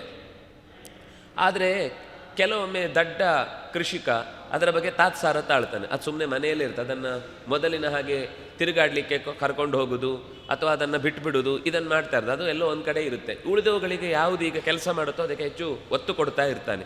ಹಾಗೆ ಇವನು ಕೂಡ ಮನೆಯಲ್ಲಿ ವ್ಯರ್ಥವಾಗಿ ಬಿದ್ದಿರುವ ಸ್ಥಿತಿಗೆ ಬರ್ತಾನೆ. ಈ ಅವಸ್ಥೆಯಲ್ಲೂ ಅವನಿಗೆ ವೈರಾಗ್ಯ ಬರಲ್ಲ. ಆಗಲೂ ಬೈಕೋತಾ ಇರ್ತೇನೆ, ನಾನು ಮಾಡುವ ಕಾಲಕ್ಕೆ ನಿಮಗೆಲ್ಲ ಮಾಡಿದಾಗ ಈಗ ನನ್ನನ್ನು ಇಷ್ಟು ಕಡೆಗಣಿಸಿ ನೋಡ್ತೀರಾ ಅಂತ. ಬಂದವ್ರ ಹತ್ರ ಎಲ್ಲ ದೂರ ಹೇಳ್ತಾ ಇರ್ತಾನೆ, ಕೇಳಿದವ್ರ ಹತ್ರ ಎಲ್ಲ ಇವರ ಮನೆ ಹತ್ರ ಬಂದರೆ ಇವನು ಬರೀ ದೂರ ಹೇಳ್ತಾನೆ ಅಂತ ಜನರು ಕೂಡ ಆ ಮನೆಗೆ ಬರೋದನ್ನು ಕಮ್ಮಿ ಮಾಡಿಬಿಡ್ತಾರೆ. ಆ ರೀತಿ ಆದರೂ ವೈರಾಗ್ಯ ಬರದೆ ತನ್ನನ್ನು ಸಾಕಬೇಕಾದ್ದು ನಿಮ್ಮ ಕರ್ತವ್ಯ ಅಂತ ಅವ್ರ ಹತ್ರ ಕಿತ್ತಾಡ್ತಾ, ಜಗಳ ಆಡ್ತಾ, ಹಿಂಸೆ ಮಾಡ್ತಾ, ಅಕಸ್ಮಾತ್ ಏನಾದರೂ ಒಂದು ಸೈನ್ ಅಂತ ಒಂದು ಬಲ ಇದ್ದು ಬಿಟ್ಟರೆ ಅದನ್ನೇ ಆಟ ಆಡಿಸ್ತಾ ಇರ್ತಾನೆ ಕೊನೆ ತನಕನು. ನಾನು ಸೈನ್ ಹಾಕದೆ ನಿಮ್ಗೇನು ಸಿಗುತ್ತೆ ನೋಡಿಬಿಡ್ತೇನೆ ನಾನು ಅಂತ. ಅಂದರೆ ಆಗಲೂ ಅವನಿಗೆ ಆ ಸಂಪತ್ತಿನ ಮಿತಿ ಏನು, ಯಾವುದಕ್ಕೋಸ್ಕರ ನಾನು ಯಾವುದರ ಜೊತೆಗೆ ಹೆಣಗಾಡ್ತಾ ಇದ್ದೇನೆ ಅನ್ನೋದು ಅರ್ಥ ಆಗಲ್ಲ. ಯಮದೂತೌ ತದಾ ಪ್ರಾಪ್ತೌ, ಹೀಗೆ ಅಗ್ನಿ ಮಾಂದ್ಯಾದಿ ಹೊಟ್ಟೆಯಲ್ಲಿ ಜೀರ್ಣ ಆಗುವುದಿಲ್ಲ, ಅಶಕ್ತತೆಯಿಂದ ಯಾವುದೇ ಕಾರ್ಯ ಮಾಡಲಿಕ್ಕಾಗುವುದಿಲ್ಲ ಅನ್ನುವ ಸ್ಥಿತಿಯಲ್ಲಿ ಮೇಲುಸುರು ಬರುತ್ತೆ, ಕಫ ಕಟ್ಟತ್ತೆ, ಮೂಗು ಕೆಮ್ಮು ದಮ್ಮುಗಳ ಗೂಡಾಗಿ ಬಿಡುತ್ತೆ, ಗಂಟಲು ಗೊರಗೊರ ಆಗುತ್ತೆ, ಹಾಸಿಗೆ ಹಿಡಿದು ಮಲಗಿಬಿಡ್ತಾನೆ. ಬಂಧುಗಳು ಬಂದು ಸುತ್ತ ನಿಂತರೂ ಕೂಡ ಅವನಿಗೆ ಗುರುತೇ ಸಿಗುವುದಿಲ್ಲ. 10 ಸಲ ಕರೆದರೆ ಓ ಅಂತ ಒಂದು ಸರ್ತಿ ಮಾತಾಡುವ ಹಾಗಾಗುತ್ತೆ. ಅಷ್ಟರಲ್ಲಿ ಯಮನ ಪಾಶ ಆತನನ್ನು ಹಿಡಿದು ಎಳೆದಿರುತ್ತೆ. ಕುಟುಂಬದ ಪೋಷಣೆಯಲ್ಲೇ ಅತ್ಯಂತ ಶ್ರದ್ಧೆಯಿಂದ ತೊಡಗಿದ್ದವನು ಈಗ ದುಃಖದಿಂದ ಆ ವೇದನೆಯನ್ನು ತಾಳಲಿಕ್ಕಾಗದೆ ಪ್ರಜ್ಞೆ ತಪ್ಪಿ ಪ್ರಾಣವನ್ನು ಬಿಡುತ್ತಾನೆ. ಆಗ ಸದೃಷ್ಟ್ವಾಸ್ತತ್ರಸ್ತ ಹೃದಯ ಶಕ್ರನ್ಮೂತ್ರಂ ವಿಮುಂಚತಿ. ಶರೀರ ಆ ಎಳೆದಾಡುವಾಗ ಅವನಿಗೆ ನೋವು ತಡೆದುಕೊಳ್ಳಲಿಕ್ಕಾಗದೆ ಮಲಮೂತ್ರಗಳ ವಿಸರ್ಜನೆ ಮಾಡಿಕೊಂಡೇ ಪ್ರಾಣವನ್ನು ಬಿಡುತ್ತಾನೆ ದುಸ್ಥಿತಿಯಲ್ಲಿದ್ದವನು. ಅಂದರೆ ಆ ರೀತಿ ಕೆಟ್ಟ ಮನಸ್ಥಿತಿಯಿಂದ ಬದುಕಿದವನು. ಆದರೆ ಸಜ್ಜನರು ಇದಕ್ಕೆ ವಿರುದ್ಧವಾಗಿದ್ದ ಲಕ್ಷಣವನ್ನು ನಾವು ಊಹೆ ಮಾಡಿದರೆ ಸರಿ. ಯಾತನಾ ದೇಹ ಆವೃತ್ಯ ಪಾಶೈರ್ಬದ್ಧ್ವಾಗಳೇ ಬಲಾತ್ ನಯತೋ ದೀರ್ಘಮಧ್ವಾನಂ ದಂಡ್ಯಂ ರಾಜಭಟಾಯತ. ಯಾತನಾ ದೇಹ ಆವೃತ್ಯ, ಈ ಶರೀರದಿಂದ ಹೊರಕ್ಕೆ ಬಂದ ಮೇಲೆ ಇನ್ನೊಂದು ಶರೀರವನ್ನು ಅಲ್ಲೇ ಅವನಿಗೆ ಜೋಡಿಸಿರ್ತಾರೆ. ಯಾತನಾ ಶರೀರ ಅಂತ ಅದನ್ನು ಕರೀತಾರೆ. ಅಲ್ಲಿಯೂ ಅವನನ್ನು ಪಾಶದಿಂದ ಬಂಧಿಸಿಯೇ ಬಲದಿಂದ ಎಳೀತಾ ಇರ್ತಾರೆ, ಎಳೆದು ತಗೊಂಡು ಹೋಗ್ತಾ ಇರ್ತಾರೆ. ಹೋಗುವಾಗ ಅವನ ಆಲೋಚನೆಗಳು ಮೊದಲಿನಿಂದಲೂ ಅತ್ಯಂತ ಸ್ವಾರ್ಥಮಯವಾದದ್ದೇ ಆಗಿದ್ದರೆ, ಅಜ್ಞಾನದಿಂದಲೇ ಕೂಡಿದ್ದಾಗಿದ್ದರೆ, ಹಿಂದೆ ಹೇಳಿದ ಎಲ್ಲ ದುಸ್ಥಿತಿಗಳಲ್ಲೇ ತುಂಬಿದವನಾದರೆ, ಅವನ ಆ ದೇಹದಿಂದ ಹೊರಕ್ಕೆ ಹೋಗುವ ಒಂದು ಪ್ರಯಾಣ ಇದೆಯಲ್ವ, ಶರೀರದಿಂದ ಅದು ಹೊರಕ್ಕೆ ಹೋಗಲಿಕ್ಕೆ ವಸ್ತುತಃ ಅದನ್ನು ಅರ್ಧ ಗಂಟೆನೋ ಹೀಗೆ ಏನೋ ಹೇಳಬೇಕು. ಹೋಗಲಿಕ್ಕೆ ಎಷ್ಟೊತ್ತು ಬೇಕು? ಇಲ್ಲಿಂದ ಹೊರಟು ಹೋದರೆ 3 ಸೆಕೆಂಡ್ 4 ಸೆಕೆಂಡ್. ಆದರೆ ಅವನಿಗೇನಾಗುತ್ತೆ ಅಂದರೆ ನಯತೋ ದೀರ್ಘ ಮಧ್ವಾನಂ, ಕತ್ತಲೆಯ ಟೆನೆಲ್ಗಳಲ್ಲಿ ಎಳೆದು ಅವನಿಗೆ ಎಲ್ಲಿಗೆ ಹೋಗುದು, ಯಾಕೆ ಹೋಗುದು, ಯಾರು ಕರ್ಕೊಂಡು ಹೋಗ್ತಿದ್ದಾರೆ, ಎಲ್ಲಿ ಕರ್ಕೊಂಡು ಹೋಗ್ತಾ ಇದ್ದಾರೆ, ಈ ಪ್ರಶ್ನೆಗಳ ಸುರಿಮಳೆಯ ನಡುವೆ ಕಂಗಾಲಾಗಿ ಒದ್ದಾಡ್ತಾ ಇರ್ತಾನೆ. ದಂಡ್ಯಂ ರಾಜಭಟಾಯಥ, ತಪ್ಪಿತಸ್ಥನನ್ನು ರಾಜಭಟರು ಹೇಗೆ ಹೊಡೆದು ಎಳೆದೊಯ್ತಾ ಇರ್ತಾರೋ ಹಾಗೆ ಅವನನ್ನು ಬರಲ್ಲ ಅಂತ ಅವನು ಹಿಂದಕ್ಕೆ ಆ ಶರೀರದೊಳಗೆ ಹೋಗಬೇಕು ಅಂತ ಅಭಿಮಾನ ಇರುತ್ತಲ್ವ, ಅದೇ ನೋವು.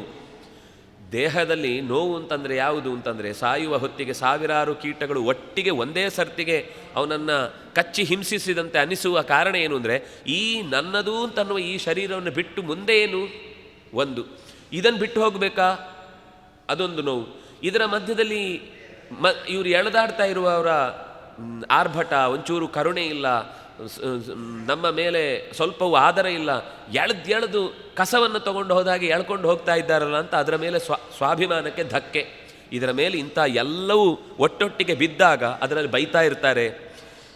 ಆಚೆಯಿಂದ ಈಚೆಯಿಂದ ನರಿಗಳು ನಾಯಿಗಳೆಲ್ಲ ಕಚ್ಚಿದ ಹಾಗೆ ಅದೇ ಥರದ ಒಂದು ಅನುಭವ ಅವನಿಗೆ ಆಗತ್ತಂತೆ. ತಯೋ ನಿರ್ಭಿಣ್ಣ ಹೃದಯ ತರ್ಜನೈ ಜಾತವೇಪಥು ಶ್ವತಿ ಶ್ವಭಿ ಭಕ್ಷ್ಯಮಾಣ ಆರ್ತೋಘಂ ಸ್ವಮನುಸ್ಮರನ್. ತನ್ನ ಪಾಪಗಳನ್ನೆಲ್ಲ ನೆನೀತಾ ಇರ್ತಾನೆ. ಆವಾಗ ನಾಯಿಗಳು ಬಂದು ಕಿತ್ತಾಡ್ತಾ ಇರ್ತವೆ. ಅವರೆಂದು ಹೇಳ್ತಾರೆ, ಶರೀರದಲ್ಲಿ ಇರುವಾಗ, ಜೀವದಲ್ಲಿರುವಾಗ ಎಷ್ಟೇ ರಣಾಂಗಣದ ವರ್ಣನೆಗಳನ್ನು ಮಾಡುವಾಗ ಅದು ಇನ್ನೇನು ಕೈಕಾಲು ಬಿದ್ದು ಇನ್ನೇನು ಆಗುವುದಿಲ್ಲ, ಚೂರು ಜೀವ ಇದೆ ಎಂದಾಗ ಹದ್ದುಗಳು ಬರ್ತವೆ, ಕಿತ್ಕೊಂಡು ಹೋಗಲಿಕ್ಕೆ. ಆದರೂ ಅವುಗಳು ಕೂಡ ಪೂರ್ತಿ ಇನ್ನೇನು ನಿಶ್ಚೇಷ್ಟಿತವಾಗುವ ತನಕವೂ ಕೈ ಹಾಕಲ್ಲ.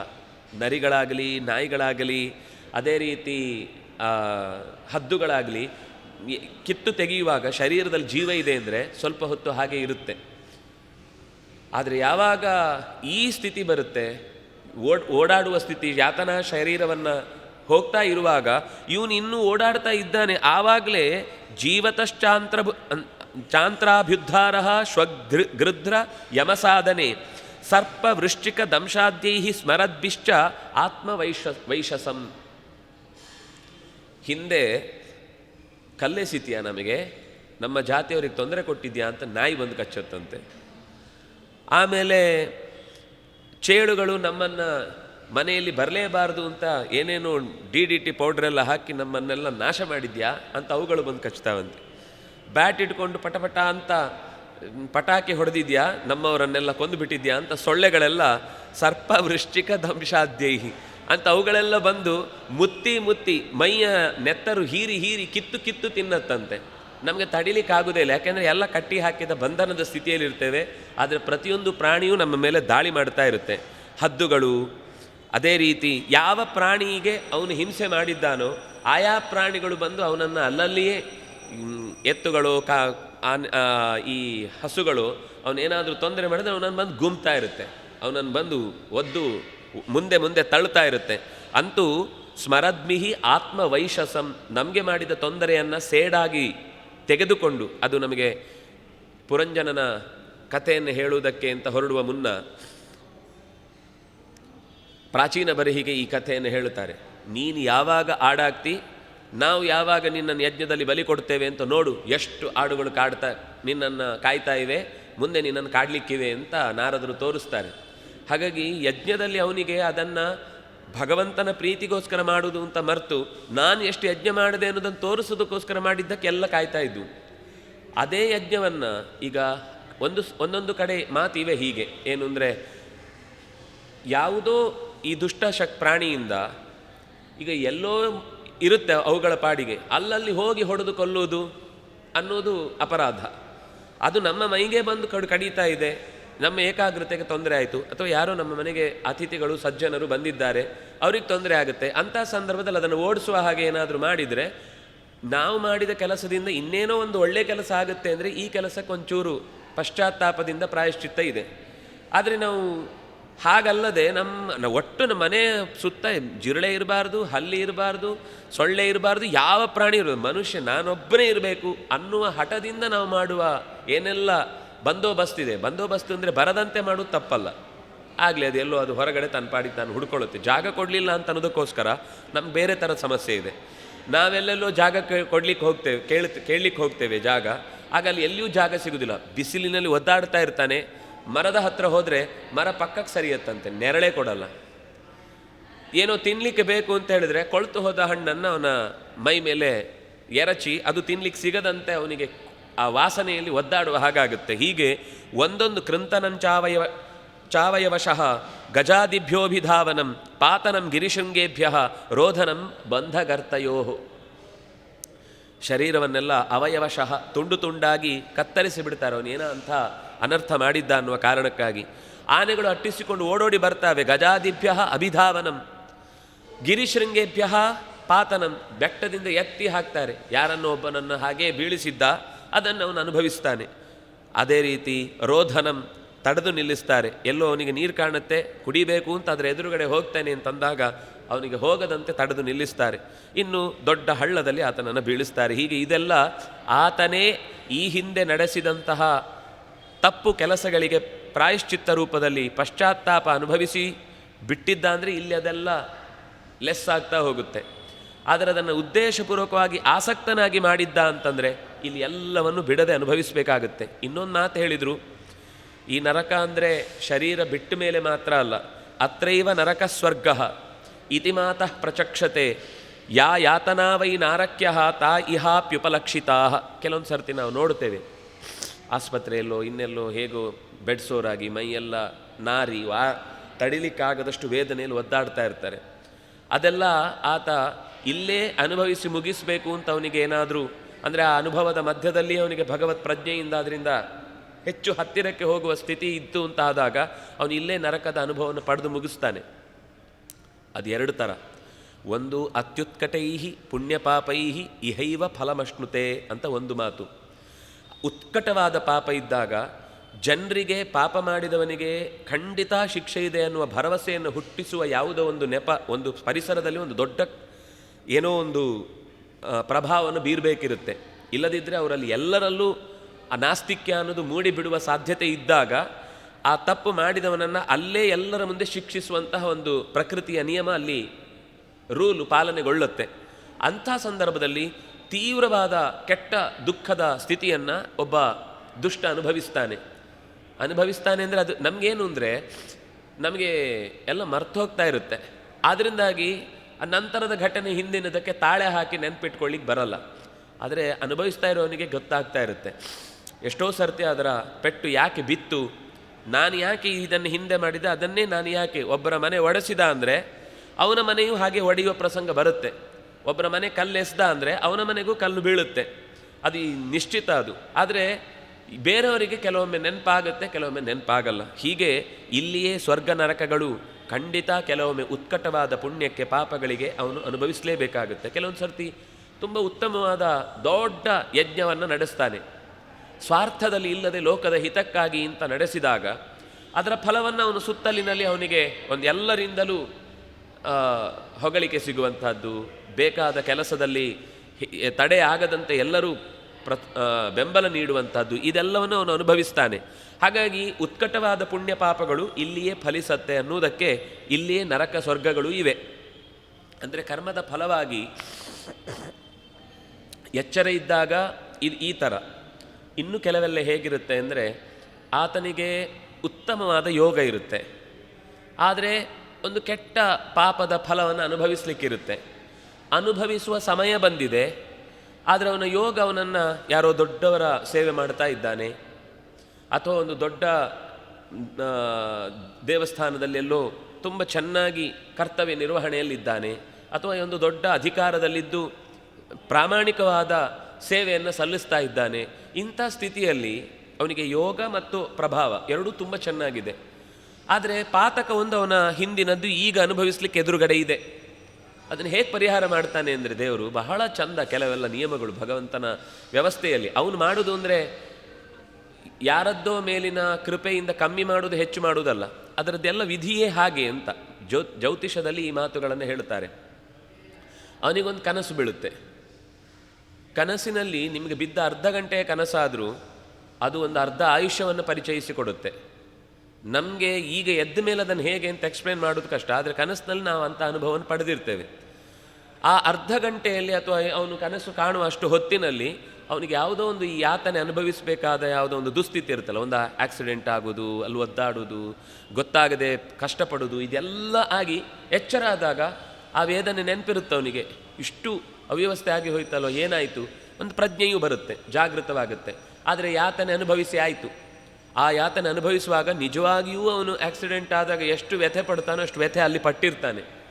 ಆದರೆ ಅದು ಎದ್ದ ಮೇಲೆ ಇದು ಎಚ್ಚರದಲ್ಲಿ ಇದ್ದಾಗ ಆದದ್ದಲ್ಲ ಅಂತ ಸಮಾಧಾನ ಪಟ್ಟುಕೊಂಡು ವೇದನೆಯನ್ನು ಮಾತ್ರ ನೆನಪಿಸ್ಕೊಂಡು ಈ ತಪ್ಪು ಮಾಡಿದರೆ ಇನ್ನು ಮುಂದೆ ಇಂಥದ್ದೇ ಮತ್ತೊಂದು ದುಸ್ಥಿತಿ ನನಗೆ ಎದುರಾದೀತು ಅಂತ ಅದರಿಂದ ಪಾಠವನ್ನೂ ಕಲಿತು ಜೀವನವನ್ನು ಮುಂದೆ ಸಾಗಿಸ್ತಾನೆ. ಇನ್ನೊಬ್ಬ ಇದ್ದಾನೆ, ಅವನಿಗೆ ತುಂಬ ಯಾವುದೋ ಒಂದು ರಾಜಯೋಗ ಇದೆ, ಆದರೆ ಮಹಾಪಾತಕಿ. ಒಂದು ಒಳ್ಳೆಯ ಕೆಲಸ ಮಾಡಿಲ್ಲ, ಸುತ್ತ ಇರೋರು ಅಂಥ ದಡ್ಡತನದ ಪರಮಾವಧಿಯ ಜನರೇ ಇರ್ತಾರೆ. ತುಂಬ ನಂಬಿಕೊಂಡು ಬಂದ ಹತ್ತಿರದವರೇ ಅವನಿಗೆ ಅಂಥ ಸ್ಥಿತಿಯಲ್ಲಿ ಕೈ ಕೊಡುವುದಾಗಬಹುದು, ಇದು ಹೊರಗಿನ ರೀತಿಯಿಂದ. ಇಲ್ಲ ಅಂತಾದರೆ ಆ ಸ್ಥಿತಿಯಲ್ಲಿ ಅವನು ರಾಜಯೋಗ ಇದೆ, ರಾತ್ರಿ ಒಂದು ಕನಸು ಬೀಳುತ್ತೆ, ಅದರಲ್ಲಿ ಅವನು ತನ್ನ ಎಲ್ಲ ಶಾಸಕರೆಲ್ಲ ಅವನಿಗೆ ಸಪೋರ್ಟ್ ಮಾಡ್ತಾರೆ, ಅವನೇ ಮಂತ್ರಿ ಆಗ್ತಾನೆ. ಬೆಳಗ್ಗೆ ಎದ್ದು ನೋಡುವಾಗ ಶಾಸಕರೆಲ್ಲ ಬೆಂಬಲ ವಾಪಸ್ ತಗೊಂಡಿರ್ತಾರೆ. ಅವನು ಯೋಗ ಯಾವುದೋ ಒಂದು ಪುಣ್ಯದ ಬಲದಿಂದ ಅನುಭವಿಸಬೇಕಾದ ಸೀಟ್ನಲ್ಲಿ ಕೂತು ಪ್ರಮಾಣ ವಚನ ಸ್ವೀಕರಿಸಬೇಕು ಅಂತ ಏನು ತಲೆಯಲ್ಲಿ ಕೂತಿರುತ್ತೆ, ಅದನ್ನು ಕನಸಿನಲ್ಲಿ ಮುಗಿಸ್ಬಿಡ್ತಾನೆ. ಎದ್ದಾಗ ಆಯ್ತಪ್ಪ ನೀನು ಕೆಲಸ ಮುಗೀತು, ವಾಪಸ್ ಮನೆಗೆ ಹೋಗು ಅಂತ ಕಳಿಸ್ಕೊಡ್ತಾನೆ. ಇದು ಪುಣ್ಯ ಪಾಪಗಳನ್ನು, ಅದರ ಸುಖ ದುಃಖಗಳನ್ನು ವ್ಯವಸ್ಥೆ ಮಾಡುವುದಕ್ಕೆ ಭೂಮಿಯಲ್ಲೇ ಸ್ವರ್ಗ ನರಕ ಅನ್ನುವ ವ್ಯವಸ್ಥೆಯನ್ನು ತೋರಿಸುವ ರೀತಿ ಹೀಗೆ ಭಗವಂತ ಬೇರೆ ಬೇರೆ ರೀತಿಯಿಂದ ನಡೆಸಿಕೊಡ್ತಾನೆ ಅಂತ ಹೇಳಿ ಏಕಃ ಪ್ರಪದ್ಯತೆ ಧ್ವಾನಂ. ಇಷ್ಟೆಲ್ಲ ಮಾಡ್ತಾನಲ್ವ, ಅದು ಸುಖವಾಗಲಿ ದುಃಖವಾಗಲಿ ತಗೊಂಡು ಹೋಗೋದು ಒಬ್ಬನೇ. ಸುಖ ದುಃಖಗಳನ್ನು ಮಾತ್ರ, ಬ್ಯಾಂಕ್ ಅಕೌಂಟ್ ಅಲ್ಲ, ಆಸ್ತಿ ಪತ್ರ ಅಲ್ಲ. ಏಕಮಧ್ವಾನಂ ಪ್ರಪದ್ಯತೆ ಹಿತ್ವಾ ಸ್ವಕಳೇಬರಂ. ಶರೀರವೂ ಅವನ ಜೊತೆಗೆ ಬರಲ್ಲ. ಶರೀರವೂ ಹಿತ್ವಾ, ಶರೀರವನ್ನು ಸ್ವಕಳೇಬರಂ ಹಿತ್ವಾ, ತನ್ನ ಶರೀರವನ್ನು ಬಿಟ್ಟು ಕುಶಲ ಇತರ ಪಾಥೇಯ, ಸುಖ ಅನ್ನುವ ಸ್ಪರ್ಶವೇ ಇಲ್ಲದ ದುಃಖದ ಬುತ್ತಿಯನ್ನು ಹೊತ್ತುಕೊಂಡು, ಪಾಪದ ಬುತ್ತಿಯನ್ನು ಕಟ್ಟಿಕೊಂಡು ಒಬ್ಬಂಟಿಗನಾಗಿ ನರಕದ ಮಾರ್ಗದಲ್ಲಿ ಓಡಿಸ್ತಾ ಇರ್ತಾರೆ, ಹೋಗ್ತಾ ಇರ್ತಾನೆ ಅಂತ. ಅಲ್ಲ, ನಾನು ತಪ್ಪುಗಳನ್ನು ಮಾಡಿದ್ದೆ ಎಷ್ಟೋ ಸರ್ತಿ ನನಗೋಸ್ಕರ ಅಲ್ಲ, ನನ್ನ ಕುಟುಂಬದ ಪೋಷಣೆಗೋಸ್ಕರ. ಕುಟುಂಬದ ಪೋಷಣೆಗಾಗಿ ಮಾಡು, ನಿನಗೋಸ್ಕರ ಮಾಡು. ಅವರೇ ಬೇಕಾದರೆ ಮೊಮ್ಮಕ್ಕಳೇ ಮರಿಮಕ್ಕಳೇ ನಾಳೆ ಈಡಿ ಅವರನ್ನು ಸೇರುತ್ತೆ, ಯಾರೂ ಬಿಡಲ್ಲ ಅದನ್ನು. ಅಂದರೆ ಅದು ಅಲ್ಲಿ ತನಕನೂ ಹಿಡ್ಕೊಂಡು ಅವನನ್ನು ಕಾಡದೆ, ಮಾಡಿದ ತಪ್ಪು ಅಂತನ್ನೋದು ಹೆಸರು ಯಾರದ್ದೇ ಹೇಳಿ, ನಿನ್ನ ಇನ್ವಾಲ್ವ್ಮೆಂಟು ಆಸಕ್ತಿ ಇದೆ ಅಂತಂದಮೇಲೆ ಅದು ನಿನ್ನನ್ನು ಖಂಡಿತ ಅದು ಹಿಂಬಾಲಿಸಿಕೊಂಡು ಬಂದೇ ಬರುತ್ತೆ. ಯಾವಾಗ ಅದರಲ್ಲೂ ಭಗವಂತನ ಪ್ರಜ್ಞೆಯೇ ಇಲ್ಲದೆ ಅಧರ್ಮವೇ ಸರಿ ಅಂತ ಸಮರ್ಥಿಸಿಕೊಂಡು ಬದುಕಿದ ದ್ವೇಷದ ಧರ್ಮ ಇದೆಯಲ್ವಾ, ದ್ವೇಷದ ಆಚರಣೆಗಳಿವೆಯಲ್ಲ, ಇದು ನಿನ್ನನ್ನು ಯಾವತ್ತೂ ಪೋಷಿಸುವುದಕ್ಕೆ ಸಾಧ್ಯ ಆಗುವುದಿಲ್ಲ. ಕತ್ತಲೆಯ ದಾರಿಯ ಕಡೆಗೆ ನಿನ್ನನ್ನು ಎಳೆದು ಬಿಸಾಡುತ್ತೆ ಅಂತ. ಹೀಗೆ ಕರ್ಮಾನುಸಾರವಾಗಿ ಭೂಲೋಕಕ್ಕೆ ಬರುವಂಥದ್ದು ಮತ್ತೆ ನರಕಕ್ಕೆ ಸಾಗುವಂಥದ್ದು ಎರಡೂ ಕೂಡ ಅವನವನ ಪುಣ್ಯ ಪಾಪಗಳ ಫಲವಾಗಿ ಆತ ಅನುಭವಿಸ್ತಾನೆ ಅಂತ ಹೀಗೆ ಹೇಳಿ ಮತ್ತೆ ಮುಂದೆ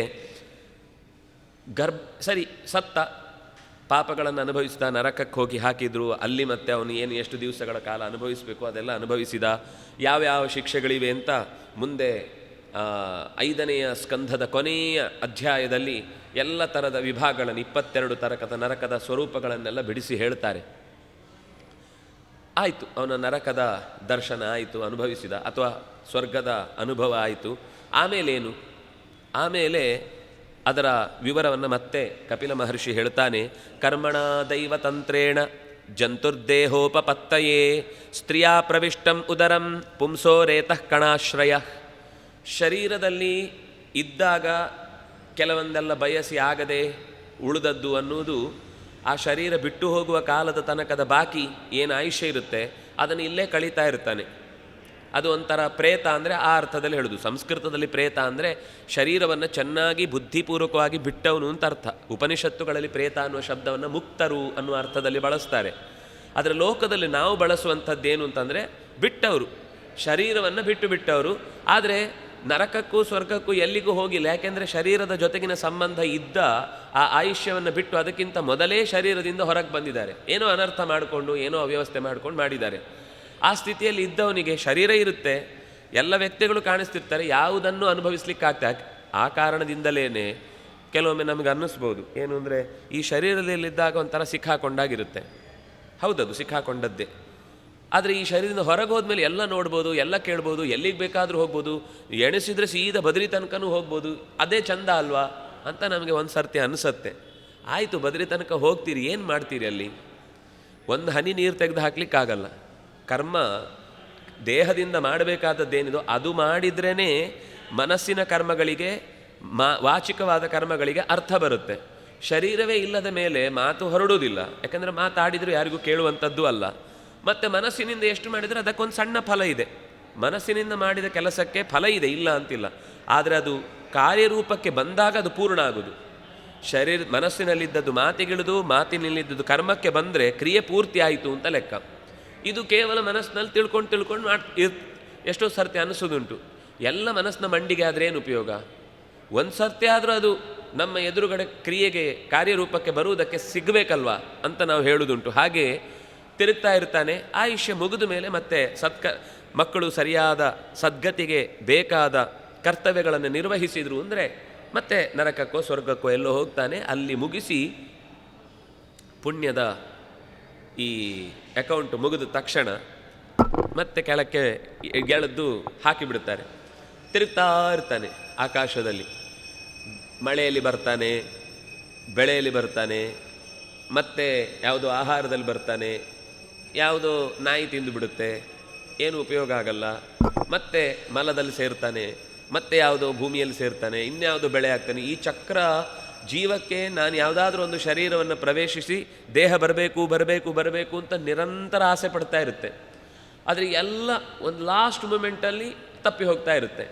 ಅಥವಾ ತಪ್ಪು ಹೋಗುವುದಕ್ಕೆ ಕಾರಣವಾದ ಎಲ್ಲ ಥರದ ಪರಿಸ್ಥಿತಿಯಲ್ಲೂ ಅದು ಹೊರಕ್ಕೆ ಬೀಳ್ತಾ ಇರುತ್ತೆ. ಯಾಕೆಂದರೆ ಮುನ್ನುಗ್ಗುವವರು ತುಂಬ ಜನ ಇರ್ತಾರೆ. ಇವರ ಹಾಗೆ ಕೋಟ್ಯಂತರ ಜೀವಿಗಳು ನಿರಂತರ ಆ ಶರೀರವನ್ನು ಪಡೆಯುವ ದಾರಿಯಲ್ಲಿ ಇವರಿಗೆ ಸ್ಪರ್ಧಿಗಳಾಗಿ ನಿಂತಿರ್ತಾರೆ. ಹಾಗಾಗಿ ನಿರಂತರ ಇದು ಸಾಕ್ತಾನೇ ಇರುತ್ತೆ.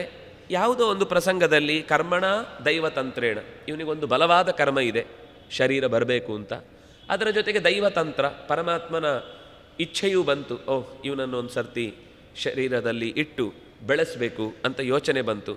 ಆಗ ಆ ಜಂತು ಜೀವನು ದೇಹೋಪಪತ್ತಯೇ, ದೇಹವನ್ನು ಪಡೆಯುವುದಕ್ಕಾಗಿ ಅದು ಆಗ ಹೇಳಿದಂತೆ ಆಕಾಶದಲ್ಲಿರ್ತಾನೆ, ಮೋಡದಲ್ಲಿ ಸೇರ್ತಾನೆ, ಅದು ನೀರಾಗುತ್ತೆ, ನೀರಾಗಿ ನೆಲಕ್ಕೆ ಮಳೆ ಆಗುತ್ತೆ, ಮಳೆಯಾಗಿ ಯಾವುದೋ ಬೆಳೆ ಆಗುತ್ತೆ, ಬೆಳೆಯಾದದನ್ನು ಒಂದು ಹಸು, ಅದಕ್ಕಾದರೂ ಹಸು ಬೇಕು, ಹಾಲಾಗಿ ಬಂದಾಗಲೇ ಅದು ಪೂರ್ಣವಾಗಿ ಅಂದರೆ ಮನುಷ್ಯ ಶರೀರಕ್ಕೆ ಬೇಕಾದಂತೆ ಅಲ್ಲಿಂದ ಅದು ಹೊರಕ್ಕೆ ವ್ಯಕ್ತವಾಗುವುದಕ್ಕೆ ಕಾರಣ. ಉಳಿದಂತೆ ಗಿಡವಾಗಬಹುದು, ಆ ಗಿಡದಲ್ಲೇ ಹುಟ್ಟಬೇಕು ಅಂತಿದ್ದಾಗ ಕಟ್ ಮಾಡಿ ಅದನ್ನು ಇನ್ನೊಂದು ಕಡೆ ಕಸಿ ಮಾಡಿ ನೆಡ್ತಾನೆ, ಅಲ್ಲಿ ಬಂತು.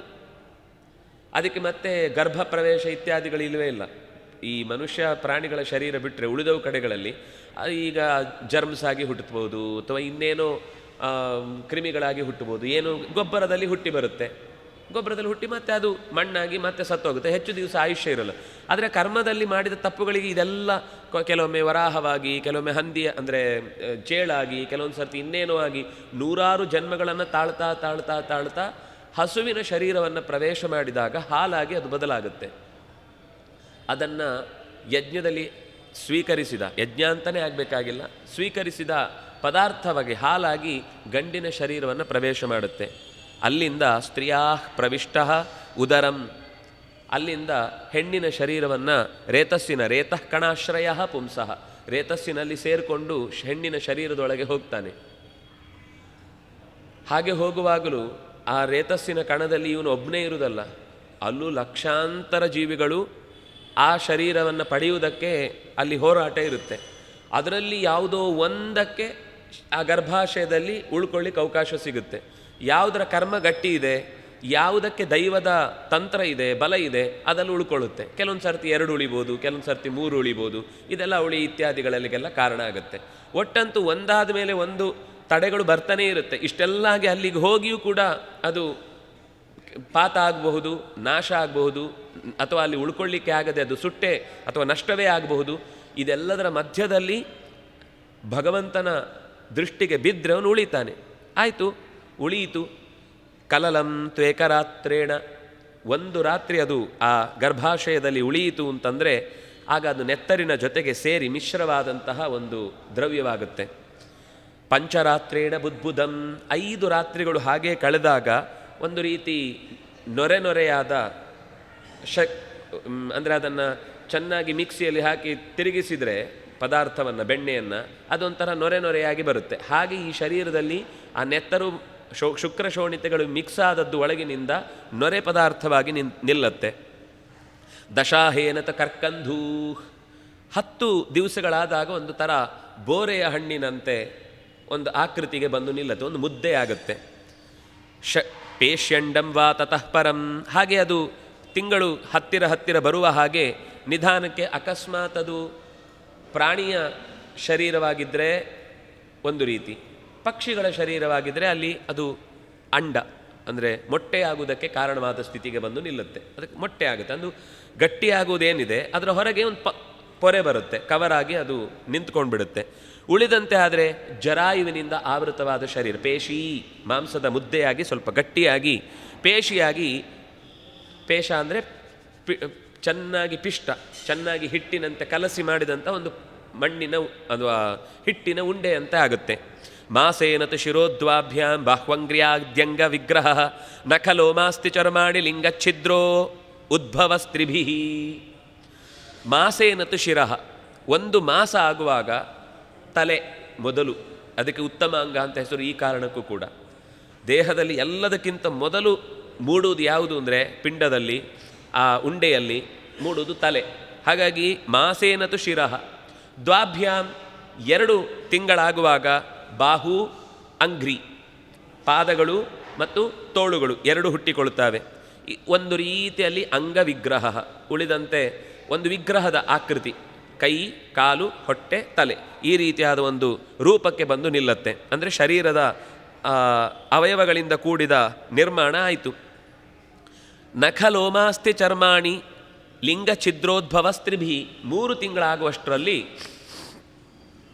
ಆ ಬೆರಳುಗಳು ಸೀಳಿಕೊಳ್ತವೆ, ಅದರಲ್ಲಿ ಉಗುರುಗಳು ಬರ್ತವೆ, ಮೈಯಲ್ಲಿ ರೋಮಗಳು ಹುಟ್ಟಿಕೊಳ್ಳುತ್ತವೆ. ಅದರ ಮಧ್ಯದಲ್ಲಿ ಮಾಂಸದ ಮುದ್ದೆಯಂತೆ ಇದ್ದ ಜಾಗದಲ್ಲಿ ಅದು ಗಟ್ಟಿಯಾಗಿ ಮಧ್ಯದ ಭಾಗದಲ್ಲಿ ಇರಬೇಕಾದ ಮೂಳೆ, ಅಸ್ಥಿ, ಆಮೇಲೆ ಚರ್ಮ, ಇಷ್ಟು 3 ತಿಂಗಳಾಗುವಾಗ ಹುಟ್ಟಿಕೊಳ್ಳುತ್ತೆ.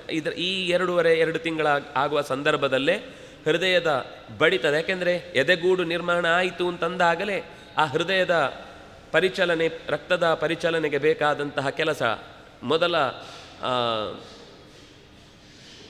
ಈ ಸ್ಟಾರ್ಟರ್ ಇರುತ್ತಲ್ಲ ಗಾಡಿಯಲ್ಲಿ, ಅದು ಒಂದು ಸರ್ತಿ ಗಾಡಿ ಮುಂದೆ ಹೋಗ್ಲಿಕ್ಕೆ ಒಂದು ಪಿನ್ಸ್ಟನ್ ಇರುತ್ತಲ್ಲ, ಅದು ಕಟ್ ಮಾಡಿ ಕೆಲಸ ಮಾಡುವ ಹಾಗೆ ಒಳಗಿನಿಂದ ಒಂದು ಸ್ಪಾರ್ಕ್ ಈ ಶರೀರಕ್ಕೆ ಚಲನೆಗೆ, ಅಲ್ಲಿ ತನಕ ಅದು ಮುದ್ದೆ ಅಷ್ಟೇ.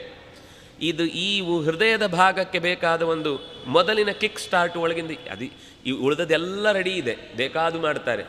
ಇದು ಮಾತ್ರ ಯಾವ ಕೊಡೋದು, ಯಾರು ಕೊಡೋದು, ಹೇಗೆ ಕೊಡೋದು, ಎಲ್ಲಿಂದ ಕೊಡೋದು, ಇದೊಂದು ಅರ್ಥ ಆಗಲಿಲ್ಲ. ಹೃದಯವನ್ನು ಬೇಕಾದರೂ ಮೆಷಿನನ್ನೇ ತಂದು ನಿಮ್ಮನ್ನು ಉಸಿರಾಡಿಸ್ತಾ ರಕ್ತ ಪರಿಚಲನೆ ಮಾಡೋದಕ್ಕೆ ಬೇಕಾದ ವ್ಯವಸ್ಥೆಯೂ ಆಗೋಗಿದೆ ಇವತ್ತು. ಆದರೆ ಈ ಹೃದಯವನ್ನು ಸಿದ್ಧ ಮಾಡಿದ ಮೇಲೆ ಅದರಲ್ಲಿ ಒಂದು ಜೀವವನ್ನು ತಂದು ಅದು ಟಿಕ್ ಟಿಕ್ ಟಿಕ್ ಟಿಕ್ ಅನ್ನೋ ಹಂಗೆ ಮಾಡೋದು ಹೇಗೆ ಅನ್ನೋದು ಇಲ್ಲಿ ತನಕ ಅವ್ರಿಗೆ ಗೊತ್ತಾಗಿಲ್ಲ. ಉಳಿದಂತೆ ಏನು ಬೇಕಾದರೂ ವಿಜ್ಞಾನದಲ್ಲಿ ಸಿದ್ಧ ಆಗಿದೆ. ಚರ್ಮವ ಬೇಕಾ, ನಿಮ್ಮ ಚರ್ಮ ತರಬಹುದು, ರಕ್ತ ಬೇಕಾ, ರಕ್ತ ತರಬಹುದು, ಮೂಳೆ ಬೆಳೆಸಬೇಕು. ಅಂದರೆ ಒಂದು ಬೇಕು, ನಿಮ್ಮ ಒಂದು ಸ್ಯಾಂಪಲ್ ಇಲ್ಲದೆ ಏನೂ ಇಲ್ಲದೆ ಸೃಷ್ಟಿ ಮಾಡಲಿಕ್ಕೆ ಬರೋಲ್ಲ. ಒಂದೇನೋ ಇದ್ದದ್ದನ್ನು ತೆಗೆದುಕೊಂಡು ಇನ್ನೊಂದನ್ನು ತಯಾರು ಮಾಡೋದು, ಹೃದಯದಲ್ಲೂ ಹಾಗೇ ಅದನ್ನು ಬೆಳೆಸಲಿಕ್ಕಾಗುತ್ತೆ. ಆದರೆ ಇಷ್ಟೆಲ್ಲ ಮಾಡಿದ ಮೇಲೂ ಅದರ ಒಳಗೊಂದು ಈ ಸ್ಪಂದ ಉಂಟಾಗುವುದಕ್ಕೆ ಕಾರಣವಾದ ಶಕ್ತಿಯನ್ನು ಹೇಗೆ ತುಂಬುವುದು, ಇದು ಇಲ್ಲಿ ತನಕ ಗೊತ್ತಾಗದ ಸಂಗತಿ. ಆದ್ದರಿಂದ ನಾವು ಇನ್ನೂ ಕೂಡ ಸ್ವಲ್ಪ ನಂಬಿಕೊಂಡು ಎಲ್ಲದರ ಜೊತೆಗೆ ಬದುಕಲಿಕ್ಕೆ ಆಗ್ತಾ ಇದೆ. ಲಿಂಗಚ್ಛಿದ್ರ, ಅದರ ಈ 3 ತಿಂಗಳಾಗುವಾಗಲೇ ಅದು ಹೆಣ್ಣೋ ಗಂಡೋ ಅನ್ನುವ ಸ್ಥಿತಿಯ ಲಿಂಗ ಗೊತ್ತಾಗುತ್ತೆ. ಇದು 3 ತಿಂಗಳಾಗುವಾಗ ಇಂದ್ರಿಯ ದ್ವಾರಗಳು ತೆರೆದುಕೊಳ್ತವೆ.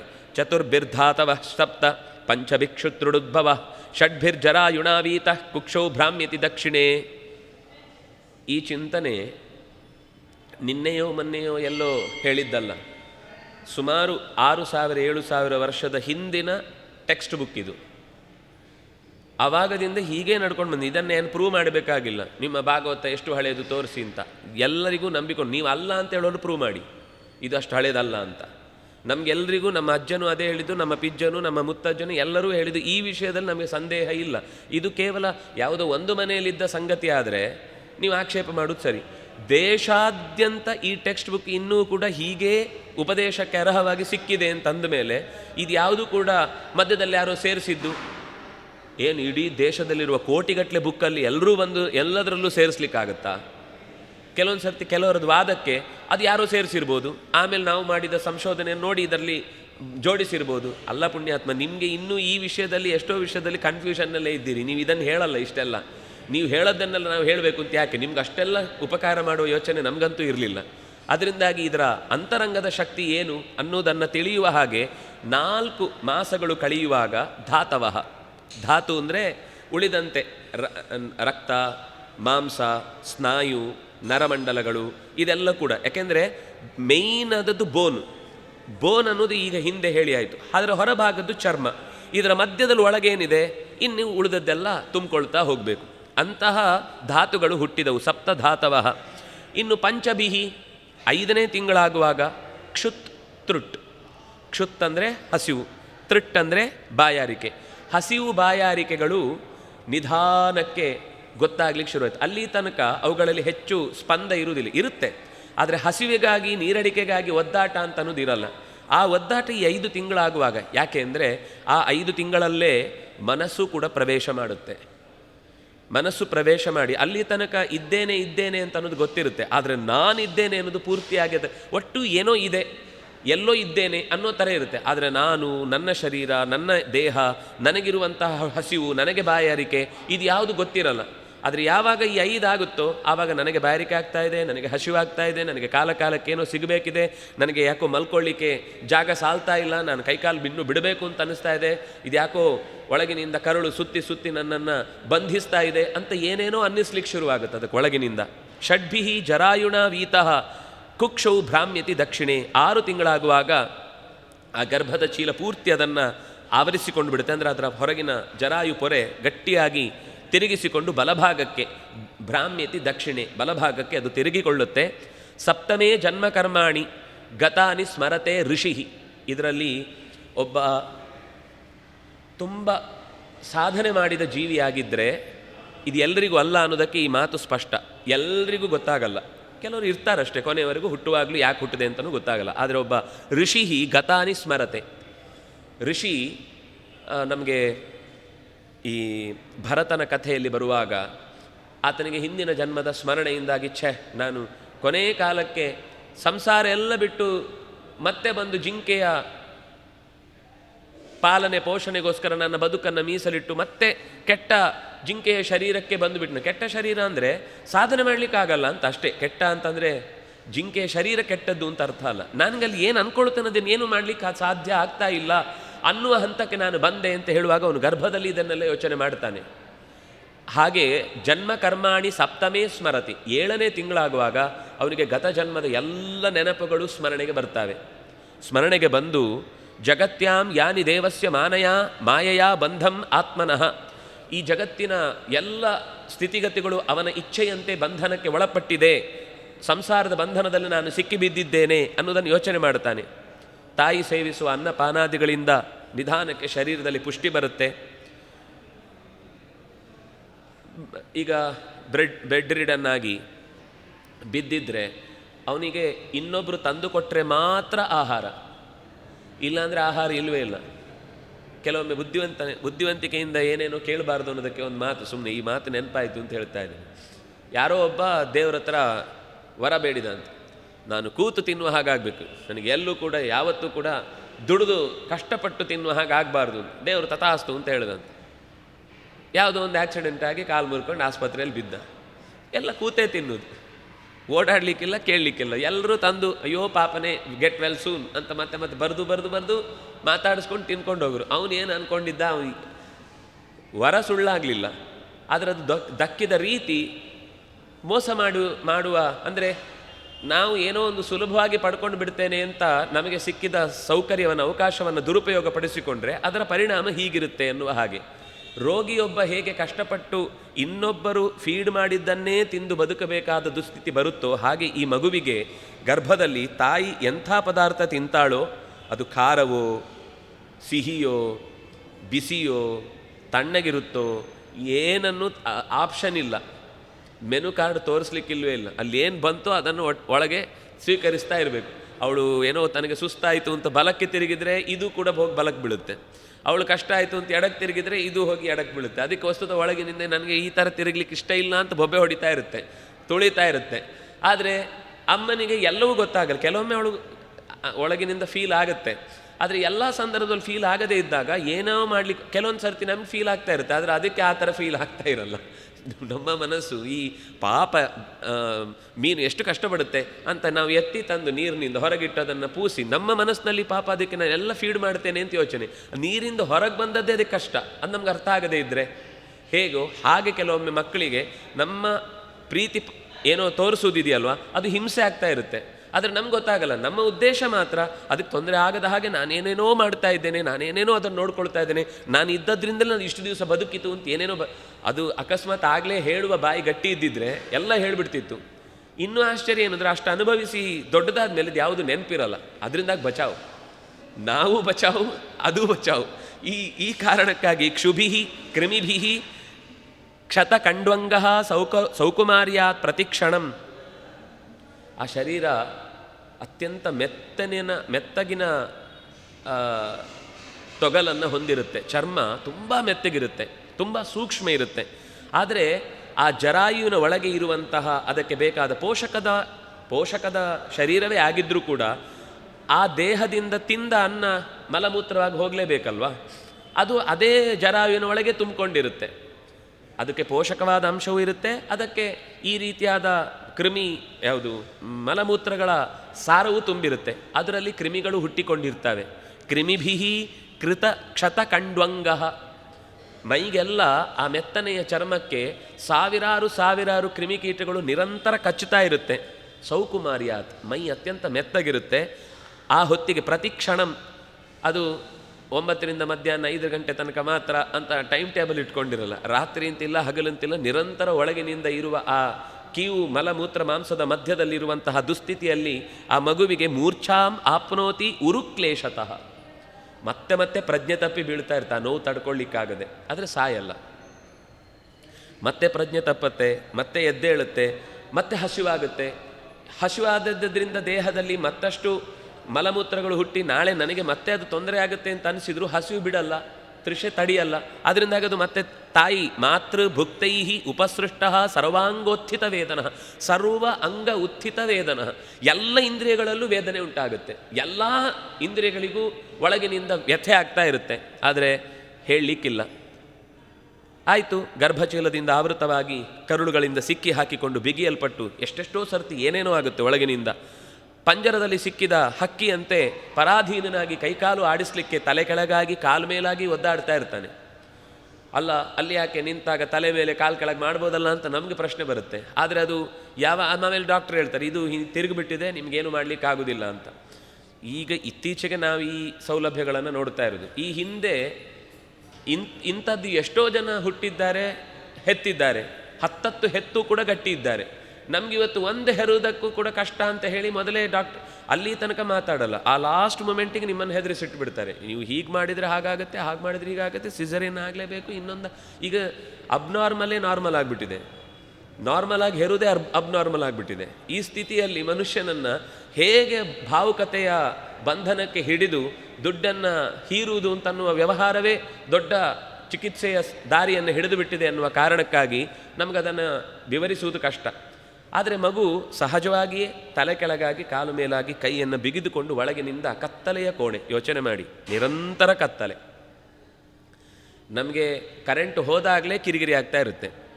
ಕಿರಿಕಿರಿ ಆಗೋದು ಕರೆಂಟ್ ಹೋಯ್ತು ಅಂತಲ್ಲ, ಟಿ ವಿಯಲ್ಲಿ ನೋಡಲಿಕ್ಕಾಗಲ್ಲ ಅಂತ, ಅಥವಾ ಚಾರ್ಜ್ ಇಟ್ಟಿಲ್ಲ, ಮೊಬೈಲ್ ಇನ್ನೂ ಅದು, ಅಥವಾ ಮಿಕ್ಸಿಯಲ್ಲಿ ಅಡಿಗೆ ಮಾಡಬೇಕು ಅರ್ಧ ಆಗೋದು, ಇನ್ನೇನು ಮಾಡೋದು, ಈ ಯೋಚನೆಗೆ. ಮಗುವಿಗೆ ಅದಲ್ಲ, ಕಾಣುವುದೇ ಇಲ್ಲ, ಎಂಥದೂ ಇಲ್ಲ, ಒಳಗೆ ಕತ್ತಲೆ ನಿರಂತರ 24 ಗಂಟೆ ಇಂಟು 7 ಇಂಟು ಆ 9 ತಿಂಗಳುಗಳ ಕಾಲ, ಅಷ್ಟೂ ದಿವಸ ಆ ಕತ್ತಲೆಯಲ್ಲಿ ಕೀವು ರಕ್ತ ಮಾಂಸದ ಮಧ್ಯದಲ್ಲಿ ತಲೆ ಕೆಳಗಾಗಿ ಕರುಳಿನಿಂದ ಸುತ್ತು ಹಾಕಿಕೊಂಡು, ಕಣ್ಣು ಬಿಟ್ಟರೆ ಉರಿ ಬರುತ್ತೆ, ಕಿವಿಯಲ್ಲಿ ಒಳಗೆ ಸುತ್ತಿ ಸೇರಿಕೊಂಡ ಕೀವು ಮಾಂಸಗಳು ತೊಂದರೆ ಕೊಡ್ತಾ ಇದೆ, ಸಾವಿರಾರು ಚೇಳು ನಿರಂತರ ಕಚ್ಚಿದ ದುಸ್ಥಿತಿಯಲ್ಲಿ ಮತ್ತೆ ಮತ್ತೆ ಮೂರ್ಛೆ ಬಿದ್ದು ಅನುಭವಿಸ್ತಾನೆ ಇರ್ತಾನೆ. ಇಷ್ಟು 9 ತಿಂಗಳುಗಳ ಕಾಲ ಅನುಭವಿಸಿಯೂ ಕೂಡ ಹೊರಗೆ ಬಂದ ಮೇಲೆ ಎಲ್ಲ ಮರೆತು, ಅಬ್ಬಾ ಬಂದಾಯ್ತು, ಇನ್ನೇನು ಬೇಕಾದರೂ ಮಾಡ್ಬೋದು ಅಂತ ಅಂದ್ಕೊಳ್ತೇವೆ ನಾವು. ಅದರ ಋಷಿ ಹಾಗೆ ಅಂದ್ಕೊಳ್ಳಲ್ಲಂತೆ. ನಾಥಮಾನ ಋಷಿರ್ಭೀತಃ ಸಪ್ತವಧ್ರಿ ಕೃತಾಂಜಲಿ ಸ್ತವೀತ ತಂ ವಿಕ್ಲಮಯ ವಾಚ ಏನೋದರೆ ಅರ್ಪಿತಃ. ಗರ್ಭದಲ್ಲಿ ದೇವರನ್ನು ಅವನು ಪ್ರಾರ್ಥನೆ ಮಾಡ್ತಾನಂತೆ. ಗರ್ಭಸ್ಥ ಶಿಶುವಿನ ಪ್ರಾರ್ಥನೆ ಅಂತ ಇದಕ್ಕೆ ಒಂದು ವಿಶಿಷ್ಟವಾದ ಸ್ತೋತ್ರದ ಸ್ಥಾನ ಇದೆ. ಅವನು ಭಗವಂತ ಮೊರೆ ಇಟ್ಟಾಗ ನೀನು ಕಾಪಾಡುವವನು ಅನ್ನೋದನ್ನು ನಾನು ನಂಬಿಕೊಂಡೇ ಬಂದಿದ್ದೇನೆ. ನೀನು ನಿನ್ನ ಸ್ವ ಇಚ್ಛೆಯಿಂದ ನಿನ್ನ ಇಷ್ಟದ ಪ್ರಕಾರ ಯಾರನ್ನು ಬೇಕಾದರೂ ಎಲ್ಲಿ ಬೇಕಾದರೂ ಹಾಕ್ತಿ, ಅದು ನಿನಗಿರುವ ಸಾಮರ್ಥ್ಯ, ಅದನ್ನು ನಾನು ತಪ್ಪು ಅಂತ ಹೇಳುವುದಿಲ್ಲ. ಆದರೆ ನಾನು ಇಲ್ಲಿ ತನಕ ಈ ಕಷ್ಟವನ್ನು ಅನುಭವಿಸ್ತಾ ಇದ್ದೇನೆ ಅಂದರೆ ಹಿಂದೆ ನಿನ್ನ ಪಾದಾರವಿಂದಗಳಲ್ಲಿ ತಲೆಯಿಟ್ಟು ನಾನು ಮಲಗಿಲ್ಲ ಅನ್ನೋದೇ ಕಾರಣ. ಅದು ನಂಗೆ ಅರ್ಥ ಆಗಿದೆ. ಗರ್ಭ ಅನ್ನೋದು ಕೂಡ ಒಂದು ನರಕ ದರ್ಶನವೇ. ಅದು ಸಜ್ಜನಾದರೂ ಸರಿ, ದುರ್ಜನಾದರೂ ಸರಿ, ಅವನ ಯಾವುದೋ ಒಂದು ಪಾಪದ, ಅದಕ್ಕೆ ಹೇಳುದು ಮಾತು ಪಯೋಧರ ರಸಂ ನ ಪುನಃ ಪಿಬಂತಿ ಅಂತ. ಸಂಸಾರದ ಚಕ್ರದಿಂದ ಬಿಡುಗಡೆ ಆಗುವುದು ಅಂದರೆ ಮತ್ತೆ ಅವನು ಗರ್ಭಕ್ಕೆ ಪ್ರವೇಶ ಮಾಡದೇ ಇರುವಂತೆ ಸಜ್ಜನ ತಿರುಗಿ ಅದರಿಂದಾಗಿ ನೋಡಿ, ದೇವತೆಗಳಿಗಾಗುವಾಗ ಅಥವಾ ಭಗವಂತನ ಅವತಾರಗಳಿಗಾಗುವಾಗ ಗರ್ಭದ ವಾಸ ಇಲ್ಲ ಅಂತ ಹೇಳುವುದು, ಗರ್ಭವಾಸದ ದೋಷ ಇಲ್ಲ ಅಂತ. ಯಾಕೆಂದರೆ ಅವರು ಈ ಯಾವುದೇ ಸತ್ವ ರಜಸ್ಸು ತಮಸ್ಸು ಅನ್ನೋ ಗುಣಗಳಿಗೆ ಪ್ರಭಾವಿಗಳಾಗಿ ಒದಗುವವರೇ ಅಲ್ಲ. ಅದರಿಂದಾಗಿ ಅವರಿಗೆ ಇದರ ಪ್ರಭಾವವೇ ಇಲ್ಲ, ಅದರಿಂದಾಗಿ ಅವರಿಗೆ ಗರ್ಭವಾಸ ಇಲ್ಲ ಅಂತ. ಆದರೆ ಉಳಿದ ಎಲ್ಲ ಜೀವಿಗಳಿಗೂ ಕೂಡ ಗರ್ಭವಾಸ ಅಂದರೆ ಒಂದು ದುಃಖದ ಅನುಭವವೇ. ಆಗ ಅವನು ನಿನ್ನ ಪಾದಾರವಿಂದವನ್ನು ಆಶ್ರಯಿಸಲಿಲ್ಲ ಅನ್ನುವ ಕಾರಣಕ್ಕಾಗಿ ಇಲ್ಲಿ ಬಿದ್ದಿದ್ದೇನೆ, ಆದರೆ ಇನ್ನೊಮ್ಮೆ ಈ ಗರ್ಭದೊಳಗೆ ನಾನು ಬರಬಾರ್ದು, ಇನ್ನೊಮ್ಮೆ ನನಗೆ ಈ ಶರೀರವನ್ನು ನೀನು ಕೊಡಬಾರ್ದು. ಆ ರೀತಿ ಮುಂದೆ ನಾನು ಅಂದರೆ ಒಂದು ಹುಟ್ಟುವುದಕ್ಕೆ ಬಯಸುವುದಿಲ್ಲಂತೆ, ಇದೇ ಶರೀರದಲ್ಲಿ ಇಲ್ಲೇ ನನ್ನನ್ನು ಕೊನೆ ಮಾಡಿ ಬಿಡು ಅಂತ ದೇವರ ಹತ್ರ ಕೇಳ್ತಾನಂತೆ. ಅದು ದೇವಕಿಯ ಗರ್ಭದಲ್ಲಿ 6 ಮಕ್ಕಳು ಹುಟ್ಟಿದೊಡನೆ ಕಂಸನ ಕೈಗೆ ಸಿಕ್ಕು ಪ್ರಾಣವನ್ನು ಬಿಟ್ಟವಲ್ಲ. ನಮಗದು ಕಂಸನ ಕೆಟ್ಟ ನಡತೆ ಅಂತ ಅನ್ನಿಸ್ಬಹುದು, ಆದರೆ ಆ ಜೀವಗಳಿಗೆ ಇದ್ದ ಅಪೇಕ್ಷೆಯೇ ಅದೇ. ನಾವು ಸಂಸಾರದಲ್ಲಿ ಮತ್ತೆ ತಿರುಗಬಾರ್ದು ಅಂತ ಬೇಡಿಕೊಂಡ ಮರೀಚಿಯ ಮಕ್ಕಳೇ ಆ 6 ಜನ ಶಾಪದ ಫಲವಾಗಿ ಆ ಗರ್ಭಕ್ಕೆ ಪ್ರವೇಶ ಮಾಡಿದ್ರು. ಆದರೆ ಮತ್ತೆ ಅದನ್ನು ಮುಂದುವರೆದು ಮತ್ತಷ್ಟು ಸಂಸಾರದ ಚಕ್ರಕ್ಕೆ ಕಾರಣವಾಗುವ ಶರೀರದಲ್ಲಿ ನಾವಿರಬಾರ್ದು ಅಂತ ಕೇಳಿಕೊಂಡದ್ದಕ್ಕೆ ಕಂಸನ ಕೈಯಲ್ಲಿ ಅವುಗಳೆಲ್ಲವೂ ಕೂಡ ಹತವಾದವು. ಅದಕ್ಕೂ ಒಂದು ಕಾರಣ ಇದೆ, ಅದು ಹಿಂದೆ ಬಂದು ಹೋಗಿದೆ. ಸ್ವತಃ ಕಾಲನೇಮಿ ತನ್ನ ಮಕ್ಕಳನ್ನು ಸಾಯಿಸಬೇಕಾಗಿತ್ತು ಅನ್ನುವ ಹಿರಣ್ಯಕಶಿಪುವಿನ ಶಾಪದ ಅನುಗುಣವಾಗಿ ಕಾಲನೇಮಿಯೇ ಕಂಸ. ಆ ಹಿರಣ್ಯಕಶಿಪುವಿನ ಅಂದರೆ ಕಾಲನೇಮಿಯ ಮಕ್ಕಳಾಗೇ ಹುಟ್ಟಿದವರು ಇದೇ ಋಷಿಕುಮಾರರು 6 ಜನ. ಅಲ್ಲಿ ಫಲಿಸಬೇಕಾದದ್ದು ಇಲ್ಲಿ ಫಲಿಸಿತು ಅಂತ ಅದರ ಕಥೆಯ ವ್ಯವಸ್ಥೆಯನ್ನು ಹೇಳ್ತಾರೆ. ಒಟ್ಟಂತೂ ಹೀಗೆ ಭಗವಂತನ ಗುಣಗಳ ಲೀಲೆಗಳು ಅದು ನಿರಂತರ ಎಷ್ಟೆಷ್ಟು ನಮಗೆ ಒಂದು ಘಟನೆಯ ಒಂದು ಮುಖ ಮಾತ್ರ ಕಾಣಿಸ್ತಾ ಇರುತ್ತೆ, ಆದರೆ ಆ ಘಟನೆಯ ಹಿಂದೆ 10 ಬೇರೆ ಘಟನೆಗಳಿರುವುದನ್ನು ಬಿಡಿಸಿ ಹೇಳಿದರೆ ಅರ್ಥ ಮಾಡಿಕೊಳ್ಳಿಕ್ಕೆ ಆಗೋದಿಲ್ಲ. ಇನ್ನು ಅದನ್ನು ಜೋಡಿಸೋದು ಹೇಗೆ? ನಮಗೆ ಜೋಡಿಸುವುದಂತೂ ಬಿಟ್ಟೇ ಬಿಡಿ, ಬಿಡಿಸಿ ಹೇಳಿದರೆ ಇದಕ್ಕಾಗಿ ಆಯಿತು ಅಂತ ಹೇಳಿದರು ಅದು ಹೌದಾ, ಹಾಗಾಗ್ಲಿಕ್ಕೆ ಸಾಧ್ಯನಾ, ಇದು ಯಾಕಾಯಿತು, ಇದು ಯಾಕೆ ಹೀಗಾಯಿತು ಅಂತ ನಮ್ಮ 100 ಪ್ರಶ್ನೆ ಇರುತ್ತೆ. ಆದರೆ ತುಂಬ ದೂರದೃಷ್ಟಿಯಿಂದ ಎತ್ತರದಿಂದ ನಾವು ಪಕ್ಷಿ ನೋಟ ಅಂತ ಹೇಳ್ತೇವೆ. ಪಕ್ಷಿಗೆ ಬಹಳ ಮೇಲಿನಿಂದ ಎಲ್ಲವೂ ಕೂಡ ಏನೇನು ತೊಂದರೆಗಳಾಗಬಹುದು ಅನ್ನೋದು ಸ್ಪಷ್ಟವಾಗಿ ಕಾಣಿಸ್ತಾ ಇರುತ್ತೆ. ನಾವು ಬುಡದಲ್ಲಿ ಕೂತ್ಕೊಂಡು ಮರದ ಮೇಲೆ ಏನಿದೆ ಅಂತ ಗೊತ್ತಿಲ್ಲದೆ ಇರೋದ್ರಿಂದ ನಾವು ಆನಂದವಾಗಿ ಹೆಬ್ಬಾವಿನ ಹೆಡೆ ಅಡಿಗಡೆನೆ ಆಹಾ ನೆರಳು ಅಂತ ಕೂತ್ಕೊಂಡಿರ್ತೇವೆ. ಅದು ಮೇಲಿನಿಂದ ನೋಡಿದ್ದು ಇದು ಮರದ ಬೇರಲ್ಲ ರೀ, ಅದು ಹೆಬ್ಬಾವು ಅಂತ ಹೇಳಿದ್ರು ನಾವು ನಂಬಲಿಕ್ಕೆ ತಯಾರಿಲ್ಲ. ಇದು ಸಂಸಾರದ ಸುಖ ಎಷ್ಟು ಚೆನ್ನಾಗಿದೆ, ಎಷ್ಟು ಮೆತ್ತಿಗಿದೆ, ಕುಶನ್ ಸೀಟ್ ಥರ ಇದೆ ಅಂತ ಅದೇ ಹೆಬ್ಬಾವಿನ ಬೆನ್ನ ಮೇಲೆ ಬಗ್ಗಿ ಕೂತು ಎಂಜಾಯ್ ಮಾಡ್ತಾ ಆನಂದ ಪಡ್ತಾ ಇರ್ತೇವೆ. ಹಾಗೆ ಸಜ್ಜನನಾದವನು ಅದರ ಎಚ್ಚರವನ್ನು ಪಡೀತಾನೆ ದೂರದೃಷ್ಟಿ ಇರುವುದರಿಂದ. ಆದರೆ ನನಗೆ ಈ ಶರೀರದಿಂದ ಉಂಟಾದಂತಹ ಪಾಪ ಪುಣ್ಯಗಳ ಕರ್ಮದ ಫಲವಾಗಿ ಏನೇನು ದುಃಖ ಸುಖಗಳಿವೆ ಅದು ನಿನ್ನ ಹತ್ತಿರಕ್ಕೆ ಬರುವುದಕ್ಕೆ ಕಾರಣವಾಗಲಿ. ನಾನು ಈ ದುಃಖ ಪಟ್ಟದ್ದಕ್ಕೆ ಬೇಸರ ಇಲ್ಲ, ಆದರೆ ಇದನ್ನು ತಪ್ಪಿಸಿಕೊಂಡು ಬಂದರೆ ನಿನ್ನ ಸರ್ವಜ್ಞತ್ವವನ್ನು ಒಪ್ಪಿಕೊಂಡು ನೀನು ಪ್ರಕೃತಿಯ ನಿಯಾಮಕ ಅನ್ನೋದನ್ನು ತಿಳಿದುಕೊಂಡು ನಾನು ನಿನ್ನ ಮಹಿಮೆಯನ್ನು ಮರೆಯದಂತೆ ಮಾಡು ಅಂತ ಅನೇಕ ಪ್ರಾರ್ಥನೆಗಳನ್ನು ಮಾಡ್ತಾನೆ. ನೀನು ಪರಮ ದಯಾಳು, ನಿನ್ನಂತಹ ಕಾರುಣ್ಯ ಮೂರ್ತಿ ಇನ್ನೊಬ್ಬ ಇಲ್ಲ. ನಾನು ಏನು ಸೇವೆ ಮಾಡಬೇಕು? 2 ಕೈ ಮುಗಿದು ಕೇಳಿಕೊಳ್ಳುತ್ತೇನೆ. ಯಾವ ರೀತಿ ನನ್ನನ್ನು ಈ ಶರೀರದಿಂದ ಹೊರಕ್ಕೆ ತರಬೇಕು ಅಂತ ಅಂದ್ಕೊಂಡಿದ್ದೆ ಅದನ್ನು ನನಗೆ ಉಪದೇಶ ಮಾಡು. ಈ ಶರೀರ ಬಿಟ್ಟು ಹೋಗ್ಲಿಕ್ಕೆ ನನ್ನ ಮನಸ್ಸು ಅಂದರೆ ಈ ಗರ್ಭ ಬಿಟ್ಟು ಹೋಗ್ಲಿಕ್ಕೆ ಮನಸ್ಸಿಲ್ಲ, ಇಲ್ಲೇ ನನ್ನ ಕತೆ ಕೊನೆ ಮಾಡು ಅಂತ ಕೇಳಿಕೊಳ್ಳುತ್ತಾನೆ. ಇಷ್ಟು ಕೇಳಿದರೂ ಇಷ್ಟು ಪ್ರಾರ್ಥಿಸಿದರೂ ಹುಟ್ಟುವ ಯೋಗ ಇದ್ದರೆ ಅದು ಯಾವುದು ಫಲಿಸಲ್ಲ. ತೇನೋಪಸೃಷ್ಟ ಸಹಸಾ ಕೃತ್ವಾ ಅವಾಕ್ಷಿರ ಆತುರ ನಿಷ್ಕ್ರಾಮತಿ ಕೃಚ್ಛ್ರೇಣ ವಿನಿಷ್ಕ್ರಾಮತಿ ಕೃಚ್ಛ್ರೇಣ ನಿರುಚ್ಛ್ವಾಸ ಗತ ಸ್ಮೃತಿ. ಅಲ್ಲಷ್ಟೆಲ್ಲ ಬೇಡಿದ್ದು, ವೇದನೆ ಅನುಭವಿಸಿದ್ದು, ಇದು ಪ್ರಾರಬ್ಧ ಕರ್ಮದ ಕೆಟ್ಟ ಫಲ, ಇನ್ನೊಮ್ಮೆ ಈ ಶರೀರದೊಳಗೆ ಬರಬಾರದು ಅಂತ ಅಂದುಕೊಂಡದ್ದು ಎಲ್ಲ ಮರೆತು ಹೋಗುತ್ತೆ. ಈ ಸೂತಿಕಾ ವಾಯು ಅಂತ ಗರ್ಭದಿಂದ ಹೊರಕ್ಕೆ ಹಾಕುವ ಒಂದು ಕ್ಷಣದಲ್ಲಿ ಹುಟ್ಟುವ ದೇಹದ ರಕ್ಷಣೆಗಾಗಿ ಬರುವಂತಹ ಒಂದು ವ್ಯವಸ್ಥೆ ಅದು. ಅಂದರೆ ಹೇಗೆ ತೇಗು ಅನ್ನೋದು ಬರುತ್ತೋ, ಹೇಗೆ ಆಕಳಿಕೆ ಅನ್ನೋದು ಬರುತ್ತೋ, ಹಾಗೆ ಗರ್ಭವನ್ನು ಹೊರಕ್ಕೆ ತಳ್ಳುವುದಕ್ಕೆ ಬೇಕಾದ ಒಂದು ಸೂತಿಕಾ ವಾಯು ಇದೆ. ಈ ವಾಯು ವಿನಿಷ್ಕ್ರಾಮತಿ ಕೃಚ್ಛ್ರೇಣ ಅತಿ ಕೃಚ್ಛ್ರೇಣ, ತುಂಬ ಕಷ್ಟದಿಂದ ಅಲ್ಲಿ ತನಕ ಎಲ್ಲ ಬೇಕಿದ್ದದ್ದು ನಾಭಿಯ ದಾರಿಯಿಂದಲೇ ಎಲ್ಲ ಸಿಗ್ತಾ ಇರುತ್ತೆ. ಆದರೆ ಯಾವಾಗ ತಾಯಿಯ ಶರೀರದಿಂದ ಅದು ತಳ್ಳಬೇಕಾದ ಸ್ಥಿತಿ ಬಂದು ಹೊರಕ್ಕೆ ಬರುತ್ತೋ ಆವಾಗ ಉಸಿರಾಡಲಿಕ್ಕೂ ಅವಕಾಶ ಇರುವುದಿಲ್ಲ. ತಲೆಯೂ ಕೂಡ ಎಲ್ಲ ನಜ್ಜುಗುಜ್ಜಾಗಿ ಹೊರಕ್ಕೆ ಬಂದ ಹಾಗೆ ಶರೀರದ ವೇದನೆಯನ್ನು ಅನುಭವಿಸಿ ಹೊರಕ್ಕೆ ಬರ್ತಾನೆ. ಹೊಸ ಗಾಳಿ, ಹೊಸ ಬೆಳಕು, ಎಲ್ಲ ಹೊಸ್ತೆ. ಅಲ್ಲಿದ್ದಾಗ ಬೇರೆ ಥರನೇ ಇತ್ತು, ಏನು ಮಾಡಬೇಕಾಗಿಲ್ಲ, ತನ್ನಿಂದ ತಾನೇ ಜಗಿಲಿಬೇಕು ಅಂತಿಲ್ಲ. ಆಹಾರ ಬಂದು ಬೀಳ್ತಿತ್ತು, ಒಳಗಿಗೆ ಬೇಕಾದ ಗಾಳಿಯ ಕ್ರಿಯೆಯು ಕೂಡ ತನ್ನಿಂದ ತಾನೇ ನಡೀತೈತಿ, ಏನು ಕಷ್ಟ ಇಲ್ಲ, ಇದ್ದರೆ ಆಯ್ತಷ್ಟೇ. ಆದರೆ ಈಗ ಹಾಗಲ್ಲ, ಬಂದ ತಕ್ಷಣ ಹೊರಗೆ ಕಟ್ಟು ಮಾಡಿದ ತಕ್ಷಣ ಒಳಗೆಲ್ಲ ಬೇಕು ಅಂತ ಅನ್ನಿಸ್ತಾ ಇದೆ. ಆದರೆ ಹೊರಗಿನ ಯಾವ ಇಂದ್ರಿಯಗಳಿಂದಲೂ ಸೆಳೆದುಕೊಳ್ಳುವುದು ಯಾವುದರಿಂದ? ಮೂಗಿನಿಂದ ಹೇಳ್ಕೊಳ್ಬೇಕೋ, ಕಣ್ಣಿನಿಂದ ಗಾಳಿ ಹೇಳ್ಕೊಳ್ಬೇಕೋ, ಕಿವಿಯಿಂದನೋ ಎಂಥದ್ದು ಗೊತ್ತಿಲ್ಲ ಮೊದಲ ಕ್ಷಣ. ಆಗ ಅದು ಒದ್ದಾಡುತ್ತೆ. ಒದ್ದಾಡುವಾಗ ಡಾಕ್ಟರ್ ಅದು ಅಳ್ಳಿಲ್ಲ ಅಂದರೆ ಉಳಿದವರೆಲ್ಲ ಅಳ್ಳಿಕ್ಕೆ ಶುರು ಮಾಡ್ತಾರೆ. ಆಮೇಲೆ ಅದನ್ನು ತಲೆ ಕೆಳಗೆ ಮಾಡಿ ಕಾಲು ಮೇಲು ಮಾಡಿ ಎರಡೆರಡು ಬಡ್ದು ಅದು ಒಂದು ಸರ್ತಿ ವ್ಯಾ ಅನ್ಲಿಕ್ಕೆ ಶುರು ಮಾಡಿದರೆ ಆವಾಗ ಅಯ್ಯಬ್ಬ ಅಂತ ಎಲ್ಲರೂ ನಗ್ತಾರೆ. ಆ ವ್ಯಾ ಅಂತು ಅಂದರೆ ಗಾಳಿ ಮೂಗಿಂದ ಒಳಗೆ ಹೋಯಿತು ಅಂತ ಅರ್ಥ. ಹಾಗೆ ಹೋಗುವ ತನಕವೂ ಕೂಡ ಅದರ ಆ ಮಧ್ಯದ ಸ್ಥಿತಿ ಇದೆಯಲ್ವ, ಒಳಗಿನಿಂದ ಸಿಗುವುದು ಕಟ್ಟಾಗಿದೆ, ಹೊರಗಿನಿಂದ ಸಿಗಬೇಕಾದ್ದು ಹೇಗೆ ಅನ್ನುವ ದಾರಿ ಅದಕ್ಕೆ ಗೊತ್ತಿಲ್ಲ ಇನ್ನು. ಅಂತಹ ಸ್ಥಿತಿಯ ಮಧ್ಯದ ಕಾಲ ಒಂಥರ ಒಂದು ಯುಗ ಕಳೆದ ಹಾಗೆ ಆಗುತ್ತೆ ಅದಕ್ಕೆ. ಆ ಮಧ್ಯದಲ್ಲಿ ವೇದನೆಯ ಯಾತನೆಯ ಯುಗ. ಆ ತಾಯಿಯ ಶರೀರದಿಂದ ಹೊರಕ್ಕೆ ಬಂದ ಮೇಲೆ ಅಜ್ಞಾನದ ಅವಸ್ಥೆಯಲ್ಲಿ ಇದ್ದು ಅಳ್ತಾ ಏನೇನೋ ವ್ಯಥೆ ಪಡುತ್ತೆ. ತನ್ನದೇ ಮಲಮೂತ್ರದಲ್ಲಿ ಬಿದ್ದು ಒದ್ದಾಡ್ತಾ, ಇಲ್ಲಿ ತನಕ ಒಳಗೆ ಇದ್ದು ಮಲಮೂತ್ರದಲ್ಲಿ ಒದ್ದಾಡ್ತಾ ಇದ್ದ, ಇಲ್ಲಿ ಹೊರಗೆ ಬಂದ ಮೇಲೆ ಅದು ನಾವಂತೂ ಇನ್ನೂ ಮಲಮೂತ್ರ ಬಿದ್ದು ಒದ್ದಾಡೋದು ಬೇಡ ಅಂತ ಅದಕ್ಕೆ ಇರಲಿ ಅಂತ ಅದಕ್ಕೊಂದು ಚಡ್ಡಿ ಹಾಕಿ ಅದರೊಳಗೆ ಇರುತ್ತೆ.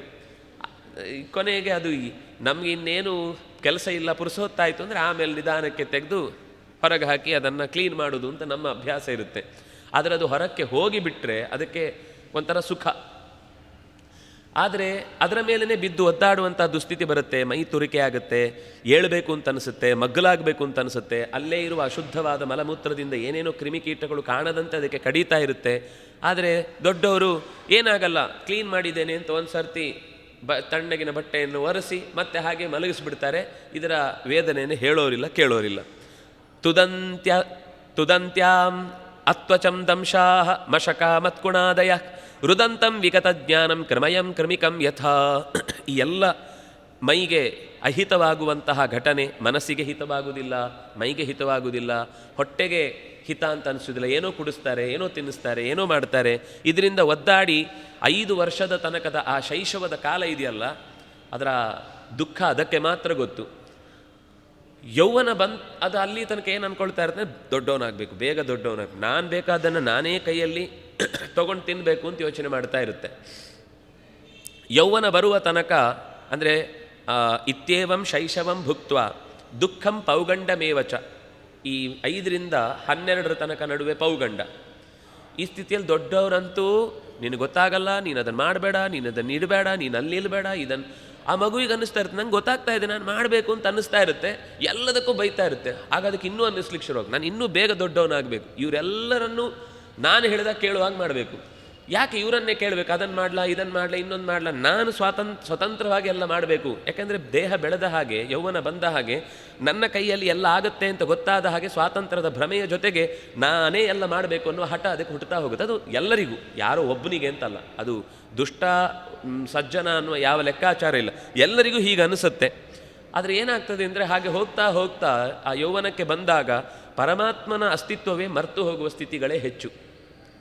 ಬಿಸಿ ನೆತ್ತರಿನಿಂದ ಪಾಪ ವಯಸ್ಸಾದವರು ಏನೋ ಒಂಚೂರು ತಪ್ಪಿ ಏನೋ ಹೇಳಿದರೆ ಅಥವಾ ಏನೋ ಒಂದು ಕೆಲಸದಲ್ಲಿ ಆಚೆ ಈಚೆ ಆಯಿತು ಅಂದರೆ ಎಷ್ಟು ದೊಡ್ಡವರಾಗಿದ್ರಿ ಗೊತ್ತಾಗಲ್ವಾ ಅಂತ ಬೈಯುವುದಕ್ಕೆ ಮಾತ್ರ ಮನಸ್ಸಿರುತ್ತೆ ಹೊರತು, ನಾನು ಒಂದು ದಿವಸ ಇದೇ ರೀತಿ ಶರೀರದಲ್ಲಿ ಜರ್ಜರಿತನಾಗ್ತೇನೆ, ನನ್ನ ಕೈಯಲ್ಲೂ ಕೈಲಾಗದ ಒಂದು ಸ್ಥಿತಿ ಬರುತ್ತೆ, ಆಗ ನನಗೂ ಹೀಗೆ ಆಗತ್ತೆ ಅನ್ನೋ ತಲೆಗೆ ಹೋಗಲ್ಲ.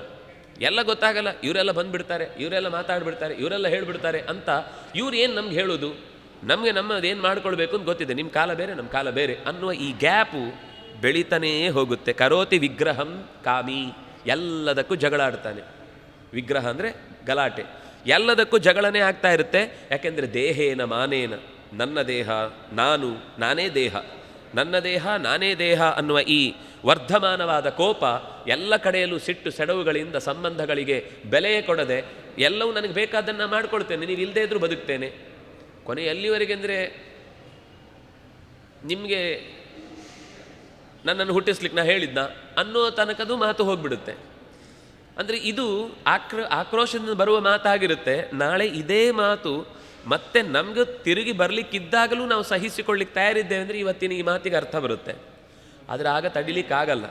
ಯಾಕೆಂದರೆ ಎಲ್ಲವೂ ಒಂದಲ್ಲ ಒಂದು ಕಾಲಕ್ಕೆ ಅವನ ಪರಿಸ್ಥಿತಿಯಲ್ಲಿಗೂ ಅದೇ ಪ್ರಶ್ನೆಗೆ ಉತ್ತರ ಅವನು ಕೊಡಬೇಕಾಗುತ್ತೆ. ಆ ಸ್ಥಿತಿಗೆ ಅವನು ನೆನಪಿರುವುದಿಲ್ಲ, ಮಾತಾಡಿ ಬಿಡ್ತಾನೆ. ನಾನು ನನ್ನದು ಅನ್ನುವ ದುರಭಿಮಾನ ದುರ್ಬುದ್ಧಿಯಿಂದ ಕೂಡಿ ಅವಿದ್ಯಾ ಕಾಮ ಕರ್ಮಗಳಿಗೆ ಬದ್ಧನಾಗಿ, ಅವಿದ್ಯೆ ಅಂದರೆ ಅಜ್ಞಾನ, ಕಾಮ ಅಂದರೆ ಬೇಡವಾದ ಬಯಕೆ, ಕರ್ಮ ಅಂದರೆ ಅವನ ಹಿಂದಿನ ಕರ್ಮಗಳು. ಇದು ಮೂರು ಸೇರಿ ಈ ಸಂಸಾರಕ್ಕೆ ಅವನು ಬೀಳ್ತಾ ಇರ್ತಾನೆ. ಸಂಸಾರಕ್ಕೆ ಕಾರಣವಾದ ಸಂಗತಿ ಅವಿದ್ಯಾ, ಕಾಮ, ಕರ್ಮ. ಇದು ಮೂರು ಹೋಗಿ ಬರಬೇಕಾದದ್ದು ಯಾವುದು ಅಂದರೆ ಅವಿದ್ಯೆ ಹೋಗಿ ಜ್ಞಾನ ಬರಬೇಕು. ಕಾಮ ಸರಿಯಾದ ಕಾಮ ಆದಾಗ ಅದು ಭಕ್ತಿ ಆಗುತ್ತೆ. ಕರ್ಮಗಳು ಪರಮಾತ್ಮನಿಗೆ ಪೂರಕವಾದದ್ದಾದಾಗ ಅದು ವೈರಾಗ್ಯ ಆಗುತ್ತೆ. ಹಾಗಾಗಿ ಇದೇ ಮೂರು ಅವಿದ್ಯಾ, ಕಾಮ, ಕರ್ಮಗಳೇ ಜ್ಞಾನಭಕ್ತಿ ವೈರಾಗ್ಯಗಳಾಗಿ ಬದಲಾದಾಗ ಸಜ್ಜನನಿಗೆ ತೊಡಕನ್ನಿಸೋದಿಲ್ಲ. ಸಂಸಾರದಲ್ಲಿ ಇದ್ದಾಗಲೂ ಅದರ ಬಂಧನ ಅಂತ ಅನಿಸೋದಿಲ್ಲ. ಏನೇನು ಬೇಕು? ಸತ್ಯಂ, ಶೌಚಂ, ತಪೋ, ಮೌನಂ, ಬುದ್ಧಿಶ್ರೀ, ಯಶಃ, ಕ್ಷಮ, ಶಮೋದಮಃ ಭಗಶ್ಚೇತಿ ಯತ್ಸಂಗಾತ್ ಯಾತಿ ಸಂಕ್ಷಯಂ. ಎಷ್ಟು ಅಂದರೆ ಇಲ್ಲೊಂದು ಮಾತು ಹೇಳ್ತಾರೆ, ತುಂಬ ಸಜ್ಜನಿಕೆಯ ಗುಣಗಳು ತನ್ನಿಂದ ತಾನೇ ಅವನಲ್ಲಿ ಒಳಗಿನಿಂದ ಬಂದಿದೆ, ಅಥವಾ ತನ್ನ ಮನೆಯಲ್ಲಿ ಹೇಳಿಕೊಟ್ಟ ವಾತಾವರಣದಿಂದ ಅದು ಹುಟ್ಟಿದೆ. ಆದರೆ ಯದಿ ಅಸದ್ಭಿ ಪಥಿ ಪುನಃ, ಒಂದು ವೇಳೆ ನಾವು ಜೀವನದ ಹೆಜ್ಜೆ ಇಡುವ ಪ್ರಯಾಣದಲ್ಲಿ ದುಷ್ಟರ ಜೊತೆಗೆ ಸಂಬಂಧವನ್ನು ಬೆಳೆಸಿಕೊಂಡ್ರೆ ಆವಾಗ ಸನ್ಮಾರ್ಗದಲ್ಲಿ ಇರುವಂತಹ ವ್ಯಕ್ತಿಯೂ ಕೂಡ ನೋಡಿ, ಒಳ್ಳೆ ಹಣ್ಣು ಆಪೋಸು ಅಂತೇಳಿ ಒಂದು ಬುಟ್ಟಿ ತಂದಿರ್ತೇವೆ, ಅದರಲ್ಲಿ ಎರಡು ಹಣ್ಣು ಕೊಳೆತಿರುತ್ತೆ. ಕೊಳೆತ ಹಣ್ಣು ಒಳ್ಳೆಯ ಹಣ್ಣನ್ನು ಕೊಳೆಯುವಂತೆ ಮಾಡುತ್ತೆ ಹೊರತು ಒಳ್ಳೆಯ ಹಣ್ಣು ಕೊಳೆತ ಹಣ್ಣನ್ನು ಸರಿ ಮಾಡಲಿಕ್ಕೆ ಸಾಧ್ಯ ಇಲ್ಲ. ಚೂರು ವಿಷ ಬಿದ್ದಿದೆ ಹಾಲಿಗೆ, ಹಾಲು ವಿಷವನ್ನು ಚೇಂಜ್ ಮಾಡುತ್ತೋ, ವಿಷ ಹಾಲವನ್ನು ಹಾಳು ಮಾಡುತ್ತೋ?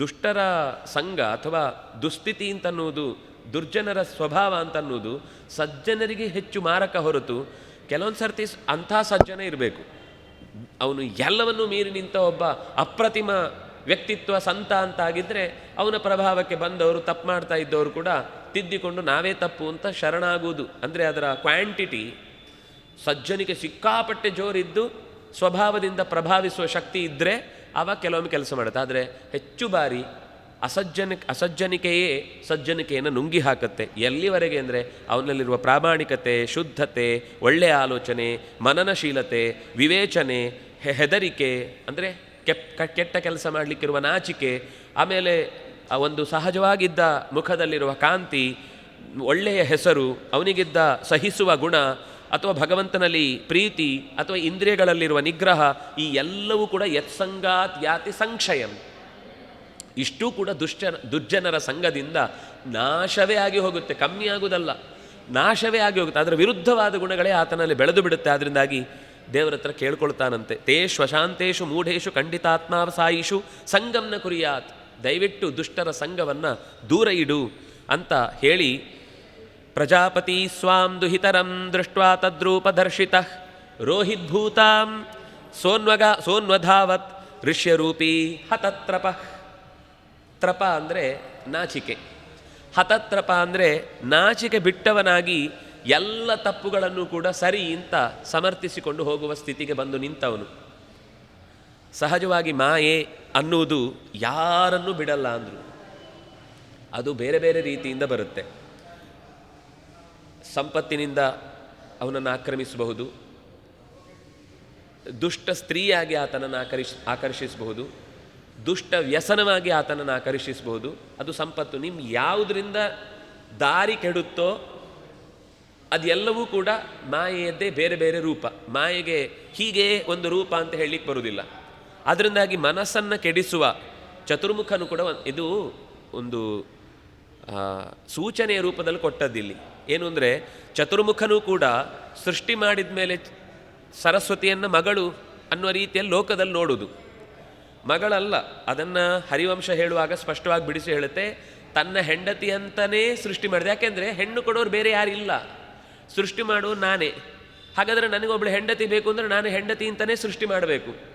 ನಾನೀಗ ಚಿತ್ರವನ್ನು ಬರೆಯುವಾಗ ಒಂದು ಚಿತ್ರ ಬರೆದ್ರೆ ನನ್ನ ಕೂಸು ಅಂತ ಇಟ್ಕೊಳ್ಳಿ, ನನ್ನ ಹೆಂಡತಿಯನ್ನು ಚಿತ್ರ ಬರೆದೆ ಹೆಂಡತಿ ನನ್ನ ಕೂಸಾಗ್ತದ? ನಾನು ಬರೆದದ್ದೇ ಹೆಂಡತಿಯ ಚಿತ್ರ. ಯಾರು ರಚನೆ ಮಾಡಿದ್ದಾನೋ ಅದು ಅವನ ಕೂಸು ಅಂತ ಲೆಕ್ಕ. ಹೇಳುವಾಗ ಹಾಗೆ ಹೇಳೋದಲ್ವ, ಇದು ನಾನು ತುಂಬ ಕಷ್ಟಪಟ್ಟು ಸಿದ್ಧಪಡಿಸಿದ್ದು ನನ್ನ ಮಗು ಇದ್ದ ಹಾಗೆ ಅಂತ ಹೇಳೋದು. ಆದರೆ ಅವನು ಬಿಡಿಸಿದ್ದೇ ಹೆಂಡತಿಯನ್ನಾದಾಗ ಈ ಹೆಂಡತಿಯ ಚಿತ್ರವನ್ನು ಮಗು ಅಂತ ಹೇಳಲಿಕ್ಕಾಗತ್ತಾ? ಹಾಗೆ ಅವನಿಗೆ ಸೃಷ್ಟಿ ಮಾಡುವಾಗ ಮೊದಲು ಇನ್ಯಾರೂ ಇರಲಿಲ್ಲ, ತನ್ನ ಹೆಂಡತಿಯನ್ನೇ ಸೃಷ್ಟಿ ಮಾಡಿದ. ಆದರೆ ಲೋಕಕ್ಕೆ ಒಂದು ಪಾಠವನ್ನು ಕೊಟ್ಟ. ಅದು ಎಂಥ ಸ್ಥಿತಿಯಲ್ಲಿದ್ದರೂ ಕೂಡ ಹೆಂಡತಿ ಅಂತಲೇ ಸೃಷ್ಟಿ ಮಾಡಿದಾಗಲೂ ಲೋಕಕ್ಕೆ ಕಂಡದ್ದು ಹೇಗೆ ಅಂತಂದರೆ, ರೋಹಿದ್ಭೂತಾಂ ಸೋ ಅನ್ವಧಾವತ್ ಋಷ್ಯರೂಪಿ ಹತತ್ರಪ. ಆಯಿತು, ಅವಳನ್ನು ಸರಸ್ವತಿಯನ್ನು ಹೆಂಡತಿಯನ್ನು ಸ್ವೀಕರಿಸಿದ್ದು ಒಪ್ಕೊಳ್ತೇನೆ. ಆದರೆ ಮುಂದಿನ ಕತೆ ಏನಾಯಿತು ಅಂದರೆ, ಅವಳು ನಾಚಿಕೆಯಿಂದ ಹೆಣ್ಣು ಜಿಂಕೆಯಾಗಿ, ಋಷ್ಯರೂಪಿ, ಋಷ್ಯ ಅಂದರೆ ಹೆಣ್ಣು ಜಿಂಕೆಯಾಗಿ ಓಡಿದ್ಲಂತೆ. ಓಡಿದಾಗ ಇವನು ಕೂಡ ಗಂಡು ಜಿಂಕೆಯಾಗಿ ಅವಳಿಂದ ಓಡಿದಂತೆ, ಅವಳನ್ನು ಪಡ್ಕೊಳ್ಬೇಕು ಅಂತ. ಇದು ಆಕರ್ಷಣೆ ಅಂತ. ಆದರೆ ಇದು ಇನ್ನೊಂದು ರಹಸ್ಯವನ್ನು ಹೇಳಲಿಕ್ಕೆ ಹೊರಟ ಸಂಗತಿ. ಉಪನಿಷತ್ತಿನಲ್ಲಿ ನೀವು ನೋಡಿದರೆ, ಬೃಹದಾರಣ್ಯಕದಲ್ಲಿ ನಾವು ಯಾವುದೇ ಒಂದು ಪ್ರಕ್ರಿಯೆ, ಕಣ್ಣು ಮುಚ್ಚುವುದು, ಅಕ್ಷಿ ಅನ್ನುವುದು, ತೇಗುವುದು, ಅಥವಾ ಮೈಯಲ್ಲಿ ಒಂಥರ ಅದು ಅಲುಗಾಡುವುದು, ಅಥವಾ ಕಣ್ಣಿನ ಸ್ಪಂದ ಇತ್ಯಾದಿಗಳೇನೇನೋ ನಮ್ಮ ದೇಹದಲ್ಲಿ ಆಗುತ್ತಲ್ವ, ಇದನ್ನು ಒಂದು ಸರ್ತಿ ಚತುರ್ಮುಖ ತನ್ನ ಶರೀರದಲ್ಲಿ ತೋರಿಸ್ತಾನಂತೆ. ಹಾಗೆ ತೋರಿಸಿದ ಮೇಲೇ ನಮ್ಮಲ್ಲೂ ಕೂಡ ಆ ಪ್ರಕ್ರಿಯೆ ಬರುತ್ತೆ. ಇದು ಮನುಷ್ಯನಿಗೆ ಸೇರಿದಂತೆ ಹೇಳಿದ್ದು. ಇದರಂತೆಯೇ ಎಲ್ಲ ಪ್ರಾಣಿಗಳಲ್ಲೂ ಕೂಡ ಏನೇನು ಚಟುವಟಿಕೆ ಆಗಿದೆ, ನಾನು ಮನುಷ್ಯನದ್ದು ಹೇಳಿದೆ, ಹಾಗೆ ಅವನು ಸಿಂಹವಾಗ್ತಾನೆ, ಅವಳು ಸಿಂಹಿಣಿ ಆಗ್ತಾಳೆ, ಅವಳು ಕರಿಣಿ ಆಗ್ತಾಳೆ, ಇವನು ಕರಿ ಆಗ್ತಾನೆ, ಅಂದರೆ ಆನೆ ಆಗ್ತಾನೆ. ಹೀಗೆ ಎಲ್ಲ ಪ್ರಾಣಿಗಳಾಗಿ ಅವರಿಬ್ಬರೇ ಒಂದು ಸರ್ತಿ ಇಡೀ ಜಗತ್ತಿನಲ್ಲಿ ಎಲ್ಲ ಪ್ರಾಣಿಗಳ ಜೀವಜಾತಗಳ ಸ್ವರೂಪದಲ್ಲಿ ಅವರಿಬ್ಬರು ಓಡಾಡ್ತಾರೆ. ಓಡಾಡಿ ಅವರಿಬ್ಬರು ಹೇಗೆ ಬದುಕಬೇಕು ಅನ್ನೋದಕ್ಕೆ ಬೇಕಾದ ಒಂದು ಸುಖದ ಸಂಘವನ್ನು ಲೋಕದಲ್ಲಿ ಹುಟ್ಟು ಹಾಕ್ತಾರೆ. ಇದು ಅವರ ಅಂತರಂಗ, ಸೃಷ್ಟಿಯ ಪ್ರಕ್ರಿಯೆಗೆ ಅವರು ಮಾಡಿದ ಲೋಕದ ಉಪಕಾರ ಇದು. ಆದರೆ ಒಂದು ಸರ್ತಿ ನೋಡುವಾಗ ಏನನ್ಸುತ್ತೆ, ಹೆಣ್ಣಾಗಿ ಹುಟ್ಟಿದ ತಕ್ಷಣ ಇವನು ಗಂಡಿನ ಸ್ವರೂಪದಲ್ಲಿ ಅದರ ಹಿಂದೆ ಓಡಿದ, ಅದರಿಂದಾಗಿ ಚತುರ್ಮುಖನೂ ಅದರಂತೆ ತೋರಿದ. ಲೋಕದಲ್ಲಿ ಎಲ್ಲರೂ ಹೀಗೆ ಮಾಡ್ತಾರೆ, ಅವನಿಗೆ ಅದರಿಂದ ಏನು ಲಾಭ ಇಲ್ಲ. ಬಹಳ ಸೂಕ್ಷ್ಮವಾಗಿ ಗಮನಿಸಬೇಕಾದ್ದೇನು ಅಂತಂದರೆ, ಈ ಥರದ ಶರೀರ ಇದ್ದಾಗ ಸತ್ವರಜಸ್ಸು ತಮಸ್ಸು ಅನ್ನೋ ಗುಣಗಳ ಪ್ರಭಾವ ಇದ್ದಾಗ ಅದು ಬೇಕು ಅಂತ ಅನ್ನಿಸ್ತಾ ಇರುತ್ತೆ. ಅವನು ಪರಮ ಸಾತ್ವಿಕ, ಈ ಸುಖದ ಬಗ್ಗೆ ಅವನಿಗೆ ಯೋಚನೆಯೇ ಇಲ್ಲ. ಹಾಗಿದ್ರೂ ಸೃಷ್ಟಿಗೆ ಒಂದು ಜೋಡಿಯಾಗಿ ಆಕೆ ಬೇಕು ಅನ್ನೋದಕ್ಕೋಸ್ಕರ ಆಕೆಯನ್ನು ಸೃಷ್ಟಿ ಮಾಡಿದ್ದು, ಮತ್ತು ಲೋಕದ ವ್ಯವಹಾರದಲ್ಲಿ ಉಳಿದವರಲ್ಲಿ ಈ ಶಕ್ತಿ ಅನ್ನೋದು ಹಾಗೆ ಪಾರಂಪರಿಕವಾಗಿ ಮುಂದುವರಿಬೇಕು ಅನ್ನೋದಕ್ಕೋಸ್ಕರ ಎಲ್ಲ ಜೀವಿಗಳ ಗಂಡು ಹೆಣ್ಣಾಗಿ ಲೋಕದಲ್ಲಿ ಓಡಾಡಿದ್ದು ಅನ್ನೋದು ಭಾರತದಲ್ಲೂ ದ್ರೌಪದಿಯ ಪ್ರಸಂಗವನ್ನು ಹೇಳುವ, ಪೂರ್ವ ಪ್ರಸಂಗವನ್ನು ಹೇಳುವಾಗ ಮೌದ್ಗಲ್ಯ ಅನ್ನುವ ಋಷಿಗೆ ಇವಳೇ ನಾರಾಯಣಿಯಾಗಿ ಹೆಂಡತಿಯಾಗಿ ಬಂದಾಗ ಏನು ಮಾಡಿದರು ಅಂತ ಹೇಳುವಾಗ ಈ ಕಥೆಯನ್ನು ಹೇಳ್ತಾರೆ. ಪ್ರಾಣ ಮತ್ತು ಭಾರತೀಯರು ಇಬ್ಬರೂ ಕೂಡ ಅವನು ಬೆಟ್ಟವಾಗಿ ನಿಂತರೆ ಅವಳು ನದಿಯಾಗಿ ಹರಿದ್ಲಂತೆ, ಇವನು ಮರವಾಗಿ ನಿಂತರೆ ಆಕೆ ಬಳ್ಳಿಯಾಗಿ ಸುತ್ತಿದ್ಲಂತೆ. ಹಾಗಾಗಿ ಒಂದೊಂದು ಪ್ರಸಂಗವು ಕೂಡ ಇನ್ನೊಂದಕ್ಕೆ ಹೊಂದಿಕೆ ಆಗುವಂಥದ್ದೇನು ಬೇಕು ಪ್ರಪಂಚದಲ್ಲಿ ಅದನ್ನು ಮೊದಲು ಅವರಿಬ್ಬರು ಮಾಡಿ ತೋರಿಸ್ತಾರೆ ಅನ್ನೋದನ್ನು ಇಲ್ಲಿ ಹೇಳಿದ್ದು. ಆದರೂ ತತ್ ಸೃಷ್ಟೇಶು ಕೋನ್ವ ಖಂಡಿತ ಧೀಃ ಪುಮಾನ್ ಋಷಿಂ ನಾರಾಯಣ ಮೃತೆ ಯೋಷಿನ್ ಮಯ್ಯೇಹ ಮಾಯಯ. ನಾರಾಯಣ ಒಬ್ಬ ಬಿಟ್ಟರೆ ಇನ್ಯಾರು ಮಾಯೆಗೆ ಮರುಳಾಗದವನು. ಹೇಳುವುದು ಪದ್ಯದಲ್ಲಿ ಹೇಳ್ತಾರೆ, ಅದು ಅವಳಿಗೆ ಹೇಳ್ತಾರೆ, ಅವನಿಗೆ ಅದನ್ನು ಹೇಳಿದ ಮಾತಿಲ್ಲ. ಮಾಯೆಗೆ ನೀನು ಯಾಕೆ ಮರುಳಾದಿ ಅಂತಹ ಅವನು, ಯಾಕೆಂದರೆ ಯಾವುದ್ಯಾವುದೋ ಪ್ರಾಣಿ ರೂಪಗಳನ್ನು ತೊಡ್ತಾ ಬರ್ತಾನೆ, ಅಂಥವನಿಗೆ ನೀನು ಹೇಗೆ ಹೋಗಿ ಮನಸ್ಸು ಕೊಟ್ಟಿ ಅಂತ ಅವಳನ್ನು ಕೇಳುವುದಿದೆ. ಆದರೆ ನಾರಾಯಣನ ಕಥೆಯನ್ನು ಹೇಳುವಾಗ, ನರನಾರಾಯಣ ಋಷಿಗಳಿಬ್ಬರು ತಪಸ್ಸು ಮಾಡುವಾಗ ದೇವತೆಗಳಲ್ಲಿ ಇದ್ದ ಎಲ್ಲ ಥರದ ಹೆಣ್ಮಕ್ಕಳನ್ನು ಕೂಡ ಅವನ ಮುಂದೆ ನೃತ್ಯ ಪ್ರದರ್ಶನಕ್ಕಾಗಿ ಕಳುಹಿಸಿಕೊಟ್ಟು ಸೊಂಟ ಹುಡುಕಿ ಇನ್ನು ಸುಸ್ತಾಯಿತು ಅಂತಂದಾಗ ಕಣ್ಣು ಬಿಟ್ಟು ಕೇಳಿದ್ನಂತೆ, ತುಂಬ ಸುಸ್ತಾಯ್ತಾ, ಇನ್ನೂ ಬೇರೆ ಕಡೆಗೆ ಹೋಗಲಿಕ್ಕೆ ನಿಮಗೆ ಇನ್ನೂ ಬೇರೆ ಕೆಲಸಕ್ಕೆ ತುಂಬ ಜನ ಬೇಕಾಗುತ್ತಲ್ವ ಅಂತ ಹೇಳಿ ತಾನೇ ಒಂದು ಸರ್ತಿ ತೊಡೆಯನ್ನು ಬಡಿದು ಅಲ್ಲಿಂದ ಒಂದು ಹೆಣ್ಣನ್ನು ಸೃಷ್ಟಿ ಮಾಡಿ ಇವಳನ್ನೂ ಜೊತೆ ಕರ್ಕೊಂಡು ಹೋಗಿ ಸ್ವಲ್ಪ ಹೊತ್ತು ನಿಮಗೆ ರೆಸ್ಟ್ ಸಿಗುತ್ತೆ, ಇವಳು ನಿಮ್ಮೆಲ್ಲರ ಪರವಾದ ಡ್ಯಾನ್ಸ್ ಮಾಡ್ತಾಳೆ ಅಂತ ಉರ್ವಶಿಯನ್ನು ಸಿದ್ಧಪಡಿಸಿ ಕಳುಹಿಸಿಕೊಟ್ಟ ಅಂತೆ. ಹಾಗಾಗಿ ಮಾಯೆಗೆ ಬಲಿಯಾಗದಂತಹ, ಮೋಹಕ್ಕೆ ಒಳಗಾಗದಂತಹ ಒಬ್ಬನೇ ಒಬ್ಬ ವ್ಯಕ್ತಿ ಇದ್ದರೆ ಅದು ನಾರಾಯಣ ಒಬ್ಬನೇ. ಉಳಿದವರು ಎಲ್ಲರೂ ಕೂಡ ಈ ರೀತಿಯಾದ ಜಗತ್ತಿನ ಬಲೆಗೆ ಸಿಲುಕುವವರೇ ಅಂತ ಹೇಳಿ, ಸಂಗಮ್ನ ಕುರ್ಯಾತ್ ಪ್ರಮದಾಸುತಾಸು ಜಾತು ಯೋಗಸ್ಯ ಪಾರಂಪರಮಾರು ರುಕ್ಷು ಮತ್ಸೇವಯಾ ಪ್ರತಿಲಬ್ಧಾತ್ಮಲಾಭೋ ವದಂತಿಮ ಯಾಂ ನಿರಯದ್ವಾರಮಸ್ಯ. ಜ್ಞಾನಯೋಗದ ಸಿದ್ಧಿಯನ್ನು ನಿಜವಾಗಿ ಬಯಸುವವನಾದರೆ ಈ ಮಾಯೆ ಯಾವ ರೂಪಕ್ಕೂ ತನ್ನನ್ನು ಬಲಿ ಕೊಡಬಾರದು. ಅದು ಸಂಪತ್ತು, ಸೊತ್ತಾಗಿರಬಹುದು, ಅಥವಾ ಮನೆಯಾಗಿರಬಹುದು, ಅಥವಾ ಯಾವುದೇ ಲೌಕಿಕ ಸಂಪತ್ತಿರಬಹುದು, ಅಥವಾ ಮನಸ್ಸನ್ನು ಸೆಳೆಯುವ ತನ್ನ ದಾರಿಗೆ ಅಡ್ಡಲಾಗಿ ನಿಲ್ಲುವ ಯಾರೇ ಆಗಿರ್ಬೋದು. ಇವರನ್ನು ಜಾತು ನ ಸಂಗಂ ಕುರಿಯಾತ್. ಯಾವ ಕಾರಣಕ್ಕೂ ಆ ವಿಷಯದಲ್ಲಿ ಅತಿಯಾದ ಮೋಹ ಅಟ್ಯಾಚ್ಮೆಂಟನ್ನು ಇಟ್ಟುಕೊಳ್ಬಾರ್ದು. ಯಾರು? ಆರು ರುಕ್ಷು ಯೋಗಂ ಪರಮಂ ಯೋಗಂ ಆರು ರುಕ್ಷು. ಉತ್ತಮವಾದ ಯೋಗದ ಕಡೆಗೆ ಭಗವದ್ಯೋಗ ಆಗಬೇಕು ಅಂದರೆ ಉಳಿದ ವಿಯೋಗಗಳಾಗಲೇಬೇಕು. ನಾನು ಅಲ್ಲಿಯೂ ಹಿಡ್ಕೊಳ್ತೇನೆ, ಇದನ್ನೂ ಸೆಳ್ಕೊಳ್ತೇನೆ, ಇದನ್ನೂ ಪಡ್ಕೊಳ್ತೇನೆ ಅಂತ ಎಲ್ಲ ಹಾಕಿದರೆ ಎಲ್ಲ ಕಡೆಯಿಂದ ಎಳೆದು ಹರಿದೋಗುತ್ತಷ್ಟು, ಯಾವುದೂ ಇರಲ್ಲ. ಶರೀರವೇ ಆ ಕಡೆ ಈ ಕಡೆ ಎಲ್ಲ ಹಿಡಿದು ಹಾಕಿದ ಹಾಗಾಗುತ್ತೆ. ಮತ್ಸೇವೆಯ ಪ್ರತಿಲಾಬ್ಧಾತ್ಮಲಾಭ. ಪರಮಾತ್ಮನನ್ನೇ ಅತ್ಯಂತ ಪ್ರೀತಿಯಿಂದ ಸೇವಿಸಿದವನಾದರೆ ಅವನಿಗೆ ಒಳ್ಳೆಯ ಲಾಭ ಆಗುತ್ತೆ. ಅಕಸ್ಮಾತ್ ಅವನು ಈ ವಿಷಯದಲ್ಲಿ ಸೋತ ಅಂದರೆ ಆಗ ನಿರಯದ್ವಾರಂ, ಇದು ಕತ್ತಲೆಯ ದಾರಿ, ಸಂಸಾರದ ಚಕ್ರದ ಮತ್ತೆ ಮತ್ತೆ ಇಳಿಯುವ ದ್ವಾರಿ. ಯಾ ಮನ್ಯತೆ ಪತಿರ್ಮೋಹಾತ್ ಮನ್ಮಾಯಾಂ ವೃಷಭಾಯತೀಂ ಸ್ತ್ರೀತ್ವಂ ಸ್ತ್ರೀ ಸಂಗತಃ ಪ್ರಾಪ್ತಾಂ ವಿತ್ತಾಪತ್ಯ ಗೃಹಪ್ರದಾಂ. ಇವಳಿಂದಾಗಿಯೇ ಎಲ್ಲ, ಈ ಸಂಪತ್ತಿನಿಂದಾಗಿಯೇ ಎಲ್ಲ, ಈ ಜಾಗದಿಂದಲೇ ನನಗೆ ಮರ್ಯಾದೆ ಅಂತ ಈ ರೀತಿ ಭಾವಿಸಿ ಅವನು ಆ ವಸ್ತುವಿನ ಕಡೆಗೆ ಅತ್ಯಂತ ಮೋಹಕ್ಕೆ ಒಳಗಾದವನಾದರೆ, ಅಥವಾ ಈ ಲೌಕಿಕ ಸುಖವೇ ಪರಮ ಸುಖ ಅಂತ ಭಾವಿಸಿದವನಾದರೆ ಅವನು ಅದಕ್ಕೆ ಸಂಬಂಧಪಟ್ಟಂತೆಯೇ ಮತ್ತೆ ಮತ್ತೆ, ಅಥವಾ ಕೆಟ್ಟ ಕಾಮನೆ ಇದ್ದದ್ದು ಅಂತಾದರೆ ಆತ ಮತ್ತೆ ಕೆಟ್ಟ ಶರೀರದಲ್ಲಿ ಹುಟ್ಟಿ ಬರ್ತಾನೆ. ಒಂದು ವೇಳೆ ಅದು ಒಳ್ಳೆಯ ಗಂಡ ಆದರೆ ಅವನು ಸಹಾಯಕ ಆಗ್ತಾನೆ, ಗಂಡನೇ ಕೆಟ್ಟವನಾದರೆ ಆಗ ಅವಳ ಬದುಕಿಗೆ ಅವನೇ ಮುಳುವಾಗ್ತಾನೆ. ಹಾಗೆ ಒಳ್ಳೆಯ ಹೆಂಡತಿ ಆದರೆ ಅವನಿಗೆ ಅವಳೇ ಸಹಾಯಕಳಾಗ್ತಾಳೆ.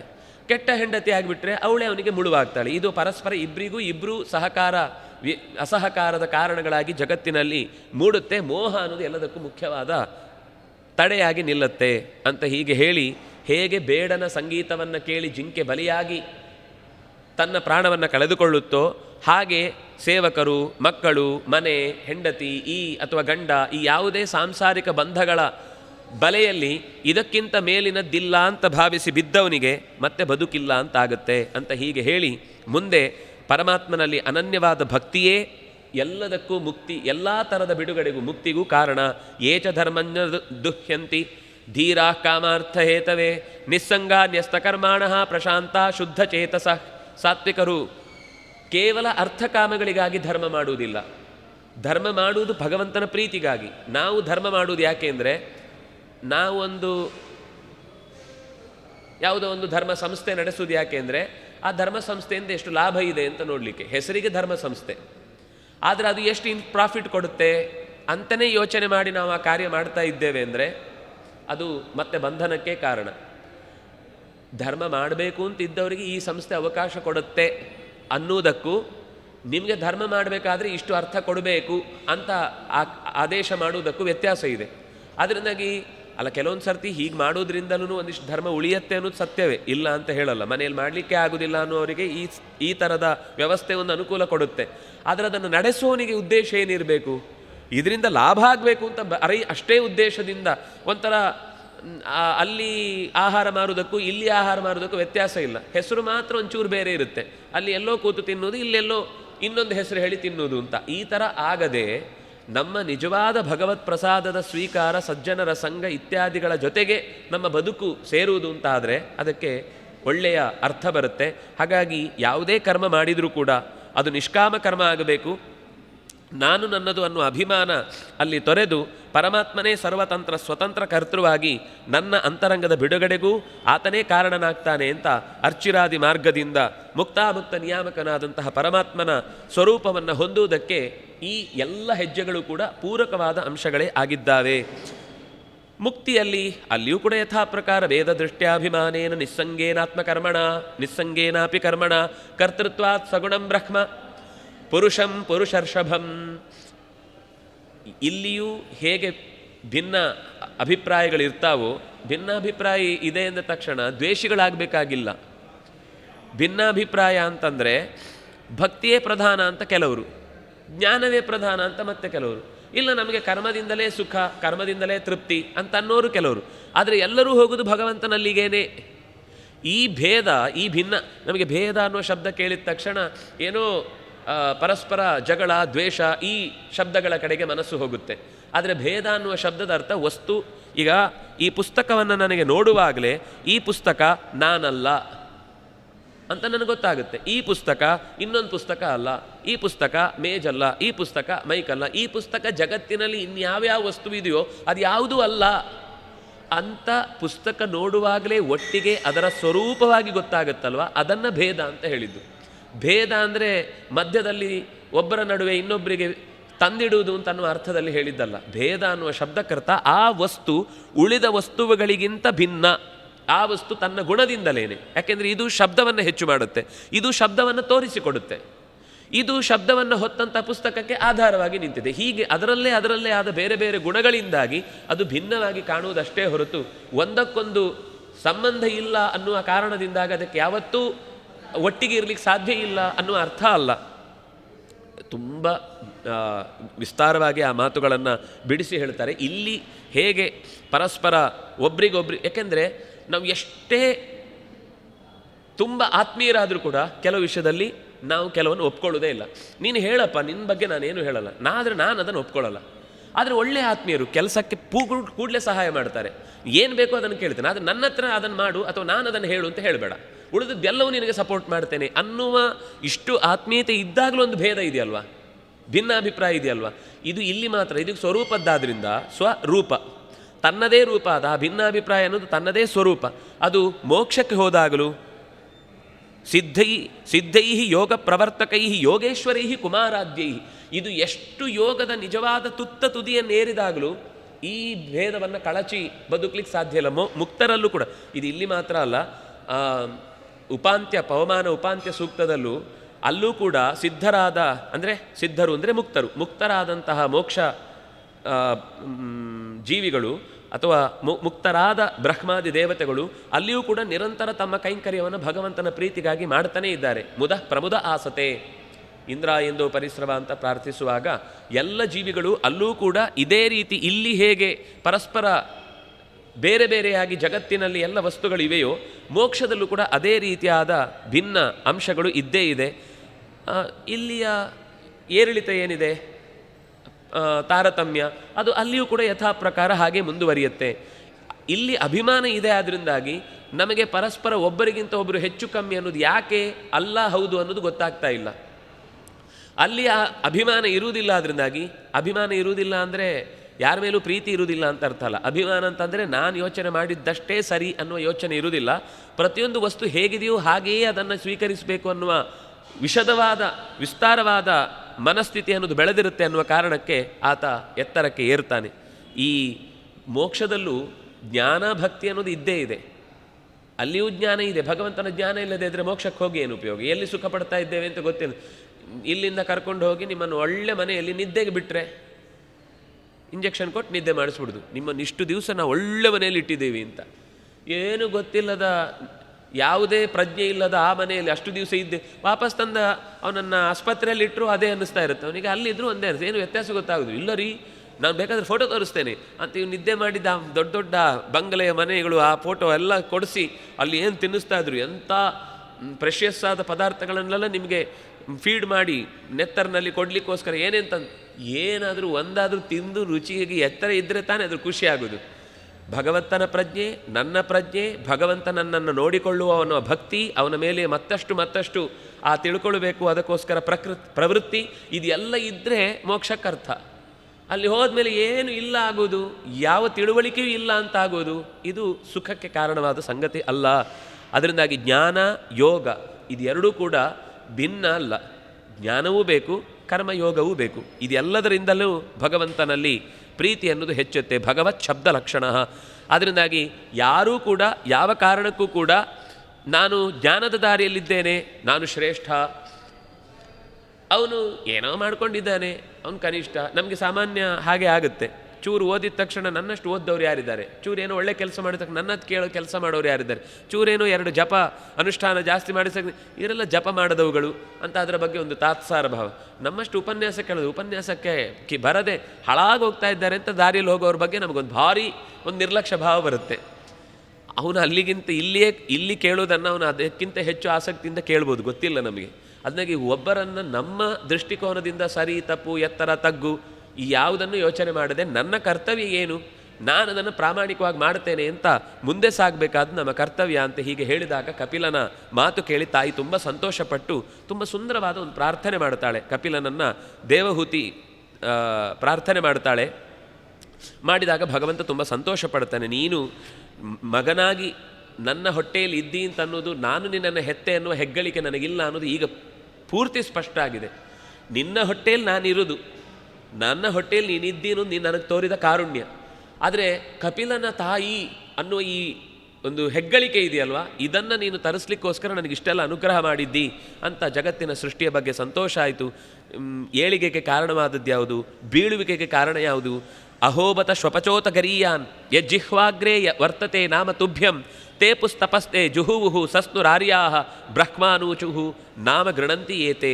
ಯಾರ ನಾಲಿಗೆ ತುದಿಯಲ್ಲಿ ನಿನ್ನ ನಾಮ ಚಂದದಲ್ಲಿ ನುಡೀತಾ ಇರುತ್ತೋ ಅಂಥವನು ಅಕಸ್ಮಾತ್ ಒಬ್ಬ ಶ್ವಪಚನಾದರೂ, ಲೋಕದಲ್ಲಿ ಯಾವ ರೀತಿಯಿಂದಲೂ ಕೂಡ ಎತ್ತರದ ಸ್ಥಾನಕ್ಕೆ ಹೊಂದಲಿಕ್ಕೆ ಯೋಗ್ಯವಿಲ್ಲದ ವರ್ಗದವನಾದರೂ ಕೂಡ ಭಗವಂತ ಅವನನ್ನು ಮೊದಲು ತನ್ನ ಹತ್ತಿರಕ್ಕೆ ಕರೆಸಿಕೊಳ್ತಾನೆ. ಅಂದರೆ ಪೂರ್ವಜನ್ಮದಲ್ಲಿ ಅವಶ್ಯವಿದ್ದಷ್ಟು ತಪಸ್ಸು ಮಾಡಿ ಯಾವುದೋ ಒಂದು ದುಷ್ಕರ್ಮದಿಂದ ಅಂತಹ ದುಸ್ಥಿತಿಗೆ ಬಿದ್ದಿರ್ತಾರೆ ಹೊರತು ಒಬ್ಬ ಶರೀರದಿಂದ ಕೆಟ್ಟ ಶರೀರದಲ್ಲಿ ಇದ್ದಾನೆ ಅಂದ ತಕ್ಷಣ ಅಯೋಗ್ಯ ಅಂತ ತೀರ್ಮಾನ ಮಾಡಲಿಕ್ಕೆ ಸಾಧ್ಯ ಇಲ್ಲ. ಅಥವಾ ಯಾವುದೋ ಒಂದು ಪುಣ್ಯಕರ್ಮದಲ್ಲಿ ಉತ್ತಮವಾದ ಶರೀರ ಬಂದಿದೆ, ಯಾವುದೋ ಒಂದು ಹತ್ತಿರದ ಸಾಧನೆ ಮಾಡಲಿಕ್ಕೆ ತುಂಬ ಎತ್ತರದ ಸ್ಥಾನ ಸಿಕ್ಕಿದೆ ಎಂದ ತಕ್ಷಣ ಅವನು ಯೋಗ್ಯನೂ ಆಗಿರಬೇಕಾಗಿಲ್ಲ.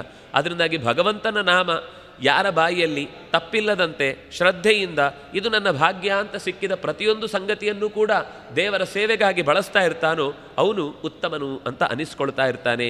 ಒಂದೇ ವಿಷ್ಣುಂ ಕಪಿಲಂ ವೇದಗರ್ಭಂ, ವೇದವನ್ನೇ ಹೊಟ್ಟೆಯಲ್ಲಿ ಹೊತ್ತು ಲೋಕಕ್ಕೆ ಕಪಿಲ ಅನ್ನುವ ಶಬ್ದದ ಅರ್ಥವನ್ನು ಹೇಳುವಾಗ ಕರೋತಿ ಪಿಬತಿ ಪಾತಿ, ಈ ಇಡೀ ಜಗತ್ತನ್ನು ಕರೋತಿ ಉಂಟು ಮಾಡುತ್ತಾನೆ, ಉಂಟು ಮಾಡಿ ಪಾತಿ ರಕ್ಷಿಸುತ್ತಾನೆ. ಅದರಿಂದಾಗಿ ಪಿ ಲ ಅಂದರೆ ಲುನಾತಿ ನಾಶಪಡಿಸ್ತಾನೆ, ಅಂದರೆ GOD ಅಂತ ಅರ್ಥ, ಜನರೇಟರ್ ಆಪರೇಟರ್ ಡೆಸ್ಟ್ರಾಯರ್. ಕ ಪಿ ಲ ಈ ಅರ್ಥದಲ್ಲಿ ಅವನ ಹೆಸರನ್ನು ಇಲ್ಲಿ ಹೇಳಿ ನಾನೇ ಸರ್ವಸಮರ್ಥ, ನಾನೇ ಜಗತ್ತಿನ ಎಲ್ಲವನ್ನು ನಡೆಸುವವ ಅಂತ ನಿನ್ನನ್ನು ನೀನು ಚೆನ್ನಾಗಿ ಪರಿಚಯಿಸಿದ್ದಿ. ನಿನ್ನ ಬಗ್ಗೆ ನೀನಲ್ಲದೆ ಬೇರಾರು ಹೇಳಿದರೂ ಇಷ್ಟು ಕನ್ವಿನ್ಸ್ ಆಗ್ತಿರಲಿಲ್ಲ, ಇಷ್ಟು ಇದರ ಬಗ್ಗೆ ಹೌದು ಇದು ಪ್ರಮಾಣ ಅಂತ ಅನ್ನಿಸ್ತಾ ಇರಲಿಲ್ಲ.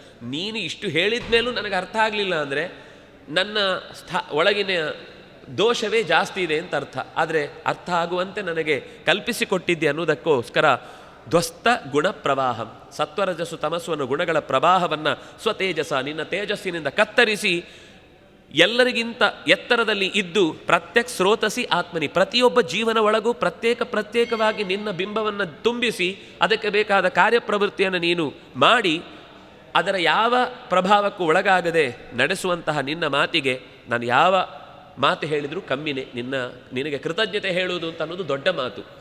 ಆದರೆ ನೀನು ಕೊಟ್ಟ ಕಾಲ, ನೀನು ಕೊಟ್ಟ ಮಾತು, ನೀನು ಕೊಟ್ಟ ಈ ಎಲ್ಲ ಅವಕಾಶ, ಇದಕ್ಕೆ ಪ್ರತಿಯಾದ ಮಾತು ನನ್ನಲ್ಲಿಲ್ಲ ಅಂತ ಹೀಗೆ ಹೇಳಿ ಆಕೆ ಆ ಯೋಗದ ಮಾರ್ಗದಿಂದ ಮತ್ತೆ ತನ್ನ ಶರೀರವನ್ನು ಭಗವಂತನಿಗೆ ಒಪ್ಪಿಸಿ ಉತ್ತಮವಾದ ಲೋಕದ ಕಡೆಗೆ ತೆರಳಿದ್ಲು. ಅಂದರೆ ತಾಯಿಗೆ ಅವನು ಆದೇಶ ಕೊಡ್ತಾನೆ, ನಾನಿನ್ನು ಹೊರಡುತ್ತೇನೆ, ನೀನು ನಿನ್ನ ಸಾಧನೆಯನ್ನು ಮುಂದುವರಿಸು ಅಂತ ಅವನು ಉತ್ತರದ ಕಡೆಗೆ ಹೆಜ್ಜೆ ಇಟ್ಟುಕೊಂಡು ಹೋದ. ಅವಳು ಇದಂ ಅನುಶೃಣೋತಿ ಯೋಭಿದತ್ತೆ, ಸಾಧನೆ ಮಾಡಿ ತನ್ನ ಶರೀರವನ್ನು ಭಗವಂತನಲ್ಲಿ ತ್ಯಾಗ ಮಾಡಿದ್ಲು. ಇದರ ಬಗ್ಗೆ ಒಂದು ಫಲಶ್ರುತಿಯನ್ನು ಹೇಳ್ತಾ, ಯಾರು ಈ ಕಪಿಲ ಗೀತೆಯನ್ನು ಅನುಶೃಣೋತಿ, ಒಂದು ಸಲ ಕೇಳಿದರೆ ಆಗೋದಿಲ್ಲ ಅಂತ ಅವರಿಗೂ ಗೊತ್ತು. ಒಂದು ಸಲ ಕೇಳಿದರೆ ಏನೋ ಕೇಳಿದ್ವಿ, ಕಪಿಲ ಗೀತೆ ಅಂತ ಒಂದಿದೆ ಅಂತ ಅಷ್ಟೇ ಗೊತ್ತಾಗುತ್ತೆ. ಇದಾದ ಮೇಲೆ ಅನುಶೃಣೋತಿ, ಮತ್ತೆ ಮತ್ತೆ ಮತ್ತೆ ಕೇಳ್ತಾ ಇದ್ದ ಅಂತ ಆದರೆ, ಕೇಳುವುದು ಮಾತ್ರ ಅಲ್ಲ, ಕೇಳಿದ ಮೇಲೆ ಯೋ ಅಭಿದತ್ತೆ, ಸ್ವಲ್ಪ ಆದರೂ ಇನ್ನೊಬ್ಬರ ಮುಂದೆ ಯಾರಿಗೂ ಉಪನ್ಯಾಸ ಮಾಡೋದು ಬೇಡ, ನಾನು ಅರ್ಥ ಆಗಿದೆ ಅಂತ ಅನ್ನೋದನ್ನು ನನಗೇ ನಾನು ಇನ್ನೊಮ್ಮೆ ಹೇಳಿಕೊಳ್ಳುವುದು, ಗೋಡೆ ಮುಂದೆ ಕೂತ್ಕೊಂಡೇ ಹೇಳುವುದು. ಇನ್ನು ನಮ್ಮ ಒಬ್ಬರೇ ನಾವು ಮಾತಾಡಿಕೊಳ್ಳೋದು ಅಂತಿದೆಯಲ್ವ, ಈ ವಿಷಯದಲ್ಲಿ ಅದು ಸರಿಯೇ, ತಪ್ಪೇನಿಲ್ಲ. ಯಾರಾದರೂ ಏನಾದರೂ ಅಂದ್ಕೊಳ್ಳಿ, ನಮಗೇನು ಸಮಸ್ಯೆ ಇಲ್ಲ. ನಮಗೆ ಎಚ್ಚರ ಇದ್ದೇ ಮಾತಾಡ್ತಾ ಇರೋದು ಹೊರತು ಮತಿ ತಪ್ಪಿ ಮಾತಾಡ್ತಾ ಇರೋದಲ್ಲ. ಅದರಿಂದ ಯೋ ಅಭಿದತ್ತೆ, ಯಾರು ಈ ಮಾತುಗಳನ್ನು ಮತ್ತೆ ಮತ್ತೆ ಮರುಕಳಿಸಿ ಹೇಳಿಕೊಳ್ತಾನೆ, ಯಾಕೆಂದರೆ ಇದು ಸಾಮಾನ್ಯ ಅಲ್ಲ, ಆತ್ಮಯೋಗ ಗುಹ್ಯಂ, ನನ್ನನ್ನು ನಾನು ಪರಿಚಯಿಸಿಕೊಳ್ಳುವುದಕ್ಕೆ, ನನ್ನೊಳಗಿನ ಪರಮಾತ್ಮನ ಸಂಬಂಧವನ್ನು ಕಲ್ಪಿಸಿಕೊಳ್ಳುವುದಕ್ಕೆ ಗುಟ್ಟಾಗಿ ಹೇಳಿದ ಮಾತು. ಇಲ್ಲಿ ಒಂದು ಮಾತು ದೇವರೇ ಹೇಳ್ತಾನೆ, ಇದನ್ನು ನಾನು ಯಾರ್ಯಾರಿಗೂ ಹೇಳಲಿಕ್ಕಾಗೋದಿಲ್ಲ ಅಂತ ನಿನಗೆ ಹೇಳ್ತಾ ಇದ್ದೇನೆ. ನೈತತ್ ಖಲಾಯ, ದುಷ್ಟರಿಗೆ ಇದನ್ನು ಹೇಳಲಿಕ್ಕಾಗೋದಿಲ್ಲ. ಉಪದಿಶೇತ್ ನ ಅವಿನೀತಾಯ, ಸ್ವಲ್ಪವೂ ವಿನೀತ ಭಾವ ಇದು ಬೇಕು, ಇದು ಒಂದು ನಾನು ತಿಳಿಯದ ಸಂಗತಿಯೂ ಇದೆ ಈ ಜಗತ್ತಿನಲ್ಲಿ ಅಂತ ಸ್ವಲ್ಪವೂ ಶ್ರದ್ಧೆ ಇಲ್ಲದವನಿಗೆ ಹೇಳಲಿಕ್ಕಿಲ್ಲ. ನ ಸ್ತಬ್ಧಾಯ. ಆವಾಗ ನೋಡಿದ್ರೆ ಅದೇ ಉಬ್ಬಿಸಿಯೇ ಮಾತಾಡೋದು. ನೀವೆಲ್ಲ ಏನು ಹೇಳೋದು, ನನಗೆಲ್ಲ ಗೊತ್ತಿದೆ, ನೀವೇನೋದೆಲ್ಲ ಇಲ್ಲದೇ ಇದ್ದದ್ದೇನಾದರೂ ಹೊಸ್ತು ಹೇಳ್ತೀರಾ, ಎಲ್ಲ ಇದ್ದದ್ದೇ ಹೇಳೋದಲ್ವ, ಅದು ಯಾರಿಗೂ ಬೇಕು. ನಮ್ಗೆ ಏನಂದರೆ ಕೆಲವೊಂದು ಸರ್ತಿ ಇದ್ದದ್ದೇ ಹೇಳು, ಸರಿ ಇದ್ದದ್ದಾದರೂ ನಿಮ್ಗೆ ಗೊತ್ತಿದೆಯಾ, ಅದು ಬೇಕಿಲ್ಲ, ನೀವೇನು ಹೊಸ್ತು ಹೇಳ್ತೀರಿ, ಎಲ್ಲ ಇದ್ದದ್ದೇ ಹೇಳೋದಲ್ವ. ಈ ಥರ ಸ್ತಬ್ಧನಾಗಿ ನಿಂತವನಿಗೆ ಹೇಳಲಿಕ್ಕೆ ಹೋಗಬೇಡ. ನ ಭಿನ್ನಾಯ. ಏನು ಹೇಳಿದ್ರು ಉಲ್ಟನೇ ಅರ್ಥ ಮಾಡಿಕೊಳ್ಳೋನು, ಅಥವಾ ಜಗತ್ತಿನಲ್ಲಿ ಪರಮಾತ್ಮ ನಮಗಿಂತ ಯಾವಾಗಲೂ ಬೇರೆಯಾಗಿ ಎಲ್ಲೋ ದೂರದಲ್ಲೇ ಇರ್ತಾನೆ, ಅವನು ನಮ್ಗೆ ಹತ್ರಕ್ಕೆ ಸಿಗೋನೇ ಅಲ್ಲ ಅಂತ ಅದನ್ನೆಲ್ಲೋ ದೂರದಲ್ಲಿ ಇಟ್ಬಿಡುವನಾದರೆ ಅವನಿಗೆ ಹೇಳಬೇಡ. ನೈವ ಧರ್ಮಧ್ವಜಾಯಚ. ಧರ್ಮದ ಬಾವುಟ ಮಾತ್ರ ಹಿಡ್ಕೊಂಡಿರ್ತಾನೆ, ಆದರೆ ಧರ್ಮ ಯಾವತ್ತೂ ಮಾಡಲ್ಲ. ಅವನತ್ರ ಇರುವ ಧ್ವಜದಲ್ಲಿ ಮಾತ್ರ ಕೇಸರಿ ಇರುತ್ತೆ, ಒಳಗಿನಿಂದ ಕೆಸರೇ ಇರುತ್ತೆ. ಅಂಥವನನ್ನು ಯಾವತ್ತೂ ಕೂಡ ನಿನ್ನ ಹತ್ರಕ್ಕೆ ಸೇರಿಸ್ಕೊಳ್ಳೇಬೇಡ, ಅಂಥವನಿಗೆ ಈ ಸಂಗತಿಗಳನ್ನು ಹೇಳಲೇಬೇಡ. ನ ಶ್ರದ್ಧಾನಾಯ. ಅಶ್ರದ್ಧೆಯಿಂದ ಕೂಡುವವನಿಗೆ ಹೇಳಬೇಡ. ಮತ್ತು ಭಕ್ತನಿಗೆ ಹೇಳು, ವಿನೀತನಿಗೆ ಹೇಳು, ಅಸೂಯೆ ಪಡೆದವನಿಗೆ ಹೇಳು. ನಿರ್ಮತ್ಸರಾಯ. ಒಳ್ಳೆಯ ಕಾಂಪಿಟೇಷನನ್ನು ಇಟ್ಟುಕೊಂಡು 4 ಜನಕ್ಕೆ ಅದರ ಸದುಪಯೋಗ ಆಗಲಿ ಅಂತ ಭಾವಿಸಿ ಗುರುಗಳ ಸೇವೆಯನ್ನು ಶುಶ್ರೂಷಾ ಅಭಿರತಾಯಚ. ಹಿರಿಯರ ಸೇವೆ ಮಾಡುವವನಿಗೆ ನಿರಂತರ ಹೇಳು. ಹೀಗೆ ತುಂಬ ಹೇಳ್ತಾರೆ. ಇಂಥವನಿಗೆ ಹೇಳು, ಇಂಥವನಿಗೆ ಹೇಳಬೇಡ ಅಂತ ಇಷ್ಟು ಹೇಳಿ ನೀನು ನನಗೆ ಹೇಳಿದ್ದಿ ಅಂದರೆ ನೀನು ನನ್ನಲ್ಲಿ ಈ ಕ್ವಾಲಿಟಿಯನ್ನು ನೋಡಿಕೊಟ್ಟಿದ್ದಿ ಅನ್ನೋದಕ್ಕೋಸ್ಕರ ನಿನಗೆ ಸಮರ್ಪಿಸಿಕೊಳ್ತಾ ಇದ್ದೇನೆ ಅಂತ ಅವಳು ಹೇಳಿರ್ತಾಳೆ. ಹಾಗಾಗಿ ಭಗವತಿ ಕೃತಧೀಹಿ ಸುಪರ್ಣಕೇತವು ಉಪಲಭತೆ ಭಗವತ್ ಪದಾರವಿಂದಂ. ಈ ರೀತಿ ಕೇಳುವವನು ಮತ್ತು ಹೇಳುವವನು ಇಬ್ಬರೂ ಕೂಡ ಗರುಡಧ್ವಜ. ಗರುಡ ಅಂದರೆ ವಿಷವನ್ನು ಕಳೆಯುವವ, ಈ ಅಮೃತದ ರಸವನ್ನು ತರುವವ, ದೇವತೆಗಳಿಂದ ಅಮೃತ ರಸವನ್ನು ತಂದು ನಮ್ಮ ತನಕ ತಂದು ಕೊಡುವವ. ಅಂತಹ ಗರುಡ ಧ್ವಜನಾಗಿ ಭಗವಂತ ಬರ್ತಾನೆ ಅಂದರೆ ನಮ್ಮಲ್ಲಿರುವ ವಿಷಯಗಳನ್ನು ಕಳೀತಾನೆ, ನಮಗೆ ಹೊರಗಿನಿಂದ ಬರಬಹುದಾದ ತೊಂದರೆಗಳನ್ನು ದೂರ ಮಾಡ್ತಾನೆ. ಭಗವಂತನ ಪಾದಾರವಿಂದದಲ್ಲಿ ಮನಸ್ಸು ನಿರಂತರ ಲಗ್ನಗೊಳ್ಳುವಂತೆ ತನ್ನ ಪರಿಚಯವನ್ನು, ಪರಮಾತ್ಮನ ಅಪರೋಕ್ಷವನ್ನು ಕೂಡ ಕೊಟ್ಟು ಎತ್ತರಕ್ಕೆ ಏರಿಸ್ತಾನೆ ಅನ್ನುವಲ್ಲಿಗೆ ಈ ಕಪಿಲಗೀತೆಯ ಚಿಂತನೆ ಯಥಾಶಕ್ತಿ ಗುರುಗಳ ಅನುಗ್ರಹದಿಂದ, ಋಷಿಗಳ ಏನು ಒಂದು ಪರಂಪರೆಯಲ್ಲಿ ಅವರು ತಮ್ಮ ಜೀವನದ ಅನುಭವವನ್ನು ಬಿಚ್ಚಿ ಇಟ್ಟಿದ್ದಾರೋ ಇದರ ಯಾವ ಮಾತು ಸ್ವಂತದ್ದಲ್ಲ. ಅವರು ಹೇಳಿದ್ದನ್ನು ವಾಪಸ್ಸು ಮತ್ತೊಮ್ಮೆ ಬಿಡಿಸಿ ಹೇಳಿದ್ದಷ್ಟೇ. ಅದನ್ನು ಆ ಎಲ್ಲ ಋಷಿಗಳು ಗುರುಗಳು ಅತ್ಯಂತ ಪ್ರೀತಿಯಿಂದ ಅವರು ಕೇಳಿದ್ದಾರೆ. ಕೇಳಿದವರು ಇಲ್ಲಿ 4 ಕಿವಿ ಅಂತ ತಲೆ ಕೆಡಿಸ್ಕೊಳ್ಬೇಕಾಗಿಲ್ಲ. ಯಾಕೆಂದರೆ ಇಲ್ಲಿ ಅನಂತ ಜೀವರಿದ್ದು ಕೇಳಿದ್ದಾರೆ ಅಂತ ಅನ್ನೋದು ಅದು ಅಷ್ಟೇ ಸತ್ಯ. ನಾವು ಅದನ್ನು ಯಾರು ಕೇಳಿದ್ದಾರೆ ಅಂತ ಗುರುತು ಹಿಡಿದು ಲೆಕ್ಕ ಹೇಳಲಿಕ್ಕೆ ಬರದೇ ಇದ್ದರೂ ಕೇಳಿದವರು ಬಹಳ ಜನ ಇದ್ದಾರೆ. ಆ ಎಲ್ಲ ಹಿರಿಯರು ದೇವತೆಗಳು ಕೂಡ ಅದನ್ನು ಶ್ರದ್ಧೆಯಿಂದ ನನ್ನಲ್ಲಿ ಇನ್ನಷ್ಟು ಆ ಆಲೋಚನೆಗಳು ಪಕ್ವಗೊಳ್ಳಲಿ, ಅದಕ್ಕೆ ಬೇಕಾದ ಶಕ್ತಿ ಮತ್ತಷ್ಟು ಸಿಗಲಿ ಅಂತ ಅನುಗ್ರಹಿಸಲಿ ಅಂತ ಪ್ರಾರ್ಥಿಸ್ತಾ, ಆಚಾರ್ಯ ಮಧ್ವರಲ್ಲಿ ನೆಲೆಸಿದಂತಹ ವೇದವ್ಯಾಸಾಭಿನ್ನ ಹಯಗ್ರೀವಾಭಿನ್ನ ಗೋಪಾಲಕೃಷ್ಣರಲ್ಲಿ ಮಾತುಗಳನ್ನು ಸಮರ್ಪಿಸಿ, ಕಾಯೇನ ವಾಚಾ ಮನಸಾ ಇಂದ್ರಿಯರ್ವಾ ಬುದ್ಧಿಯ ಆತ್ಮನಾವ ಅನುಸೃತ ಸ್ವಭಾವ ಕರೋಮಿ ಯದ್ಯತ್ ಸಕಲಂ ಪರಸ್ಮೈ ನಾರಾಯಣಾಯತಿ ಸಮರ್ಪಯಾಮಿ. ಕೇಳಿದವರು ಅಂತಂದರೆ ಯಾರಿಗೋಸ್ಕರ ಇದು ಇಲ್ಲಿ ಯೋಜನೆಗೊಂಡಿದೆಯೋ ಅವರೂ ಕೇಳಿದ್ದಾರೆ. ಅದರಿಂದಾಗಿ ಅವರಿಗೂ ಕೂಡ ಅದರಿಂದ ಫಲ ಸಿಕ್ಕಿ ಆ ಮೂಲಕ ಆ ಮನೆತನಕ್ಕೂ ಅವರನ್ನು ಈ ವ್ಯವಸ್ಥೆಯನ್ನು ಜೋಡಿಸಿದಂತಹ ಎಲ್ಲ ಕುಲದಲ್ಲಿ ಬಂದಂತಹ ಸಮಸ್ಯೆಗಳು ದೂರಾಗಿ ಭಗವಂತನ ಪ್ರೀತಿ ಇನ್ನಷ್ಟು ಹೆಚ್ಚಾಗಿ ಒದಗಿದ ಆಪತ್ತುಗಳೆಲ್ಲವೂ ಕೂಡ ಅಪವಾದಗಳೆಲ್ಲವೂ ಕೂಡ ಪರಿಹಾರಗೊಂಡು ಇನ್ನಷ್ಟು ಆ ಧರ್ಮಶ್ರದ್ಧೆ ಹೆಚ್ಚುವಂತಾಗಲಿ ಅಂತ ಪಿತೃದೋಷಕ್ಕೆ ಕಾರಣವಾದ ಯಾವುದೇ ಹಿಂದಿನ ಸಮಸ್ಯೆಗಳು ಅದು ದೂರಗೊಂಡು ಮತ್ತಷ್ಟು ಪಿತೃ ಅನುಗ್ರಹಕ್ಕೆ ಪಾತ್ರರಾಗಿ ಸತ್ಕರ್ಮವನ್ನು ನಡೆಸುವ ಶಕ್ತಿ ಆ ಮನೆತನಕ್ಕೂ ಸಿಗಲಿ ಅಂತ ಪ್ರಾರ್ಥಿಸ್ತಾ ಕೃಷ್ಣಾರ್ಪಣಮಸ್ತು.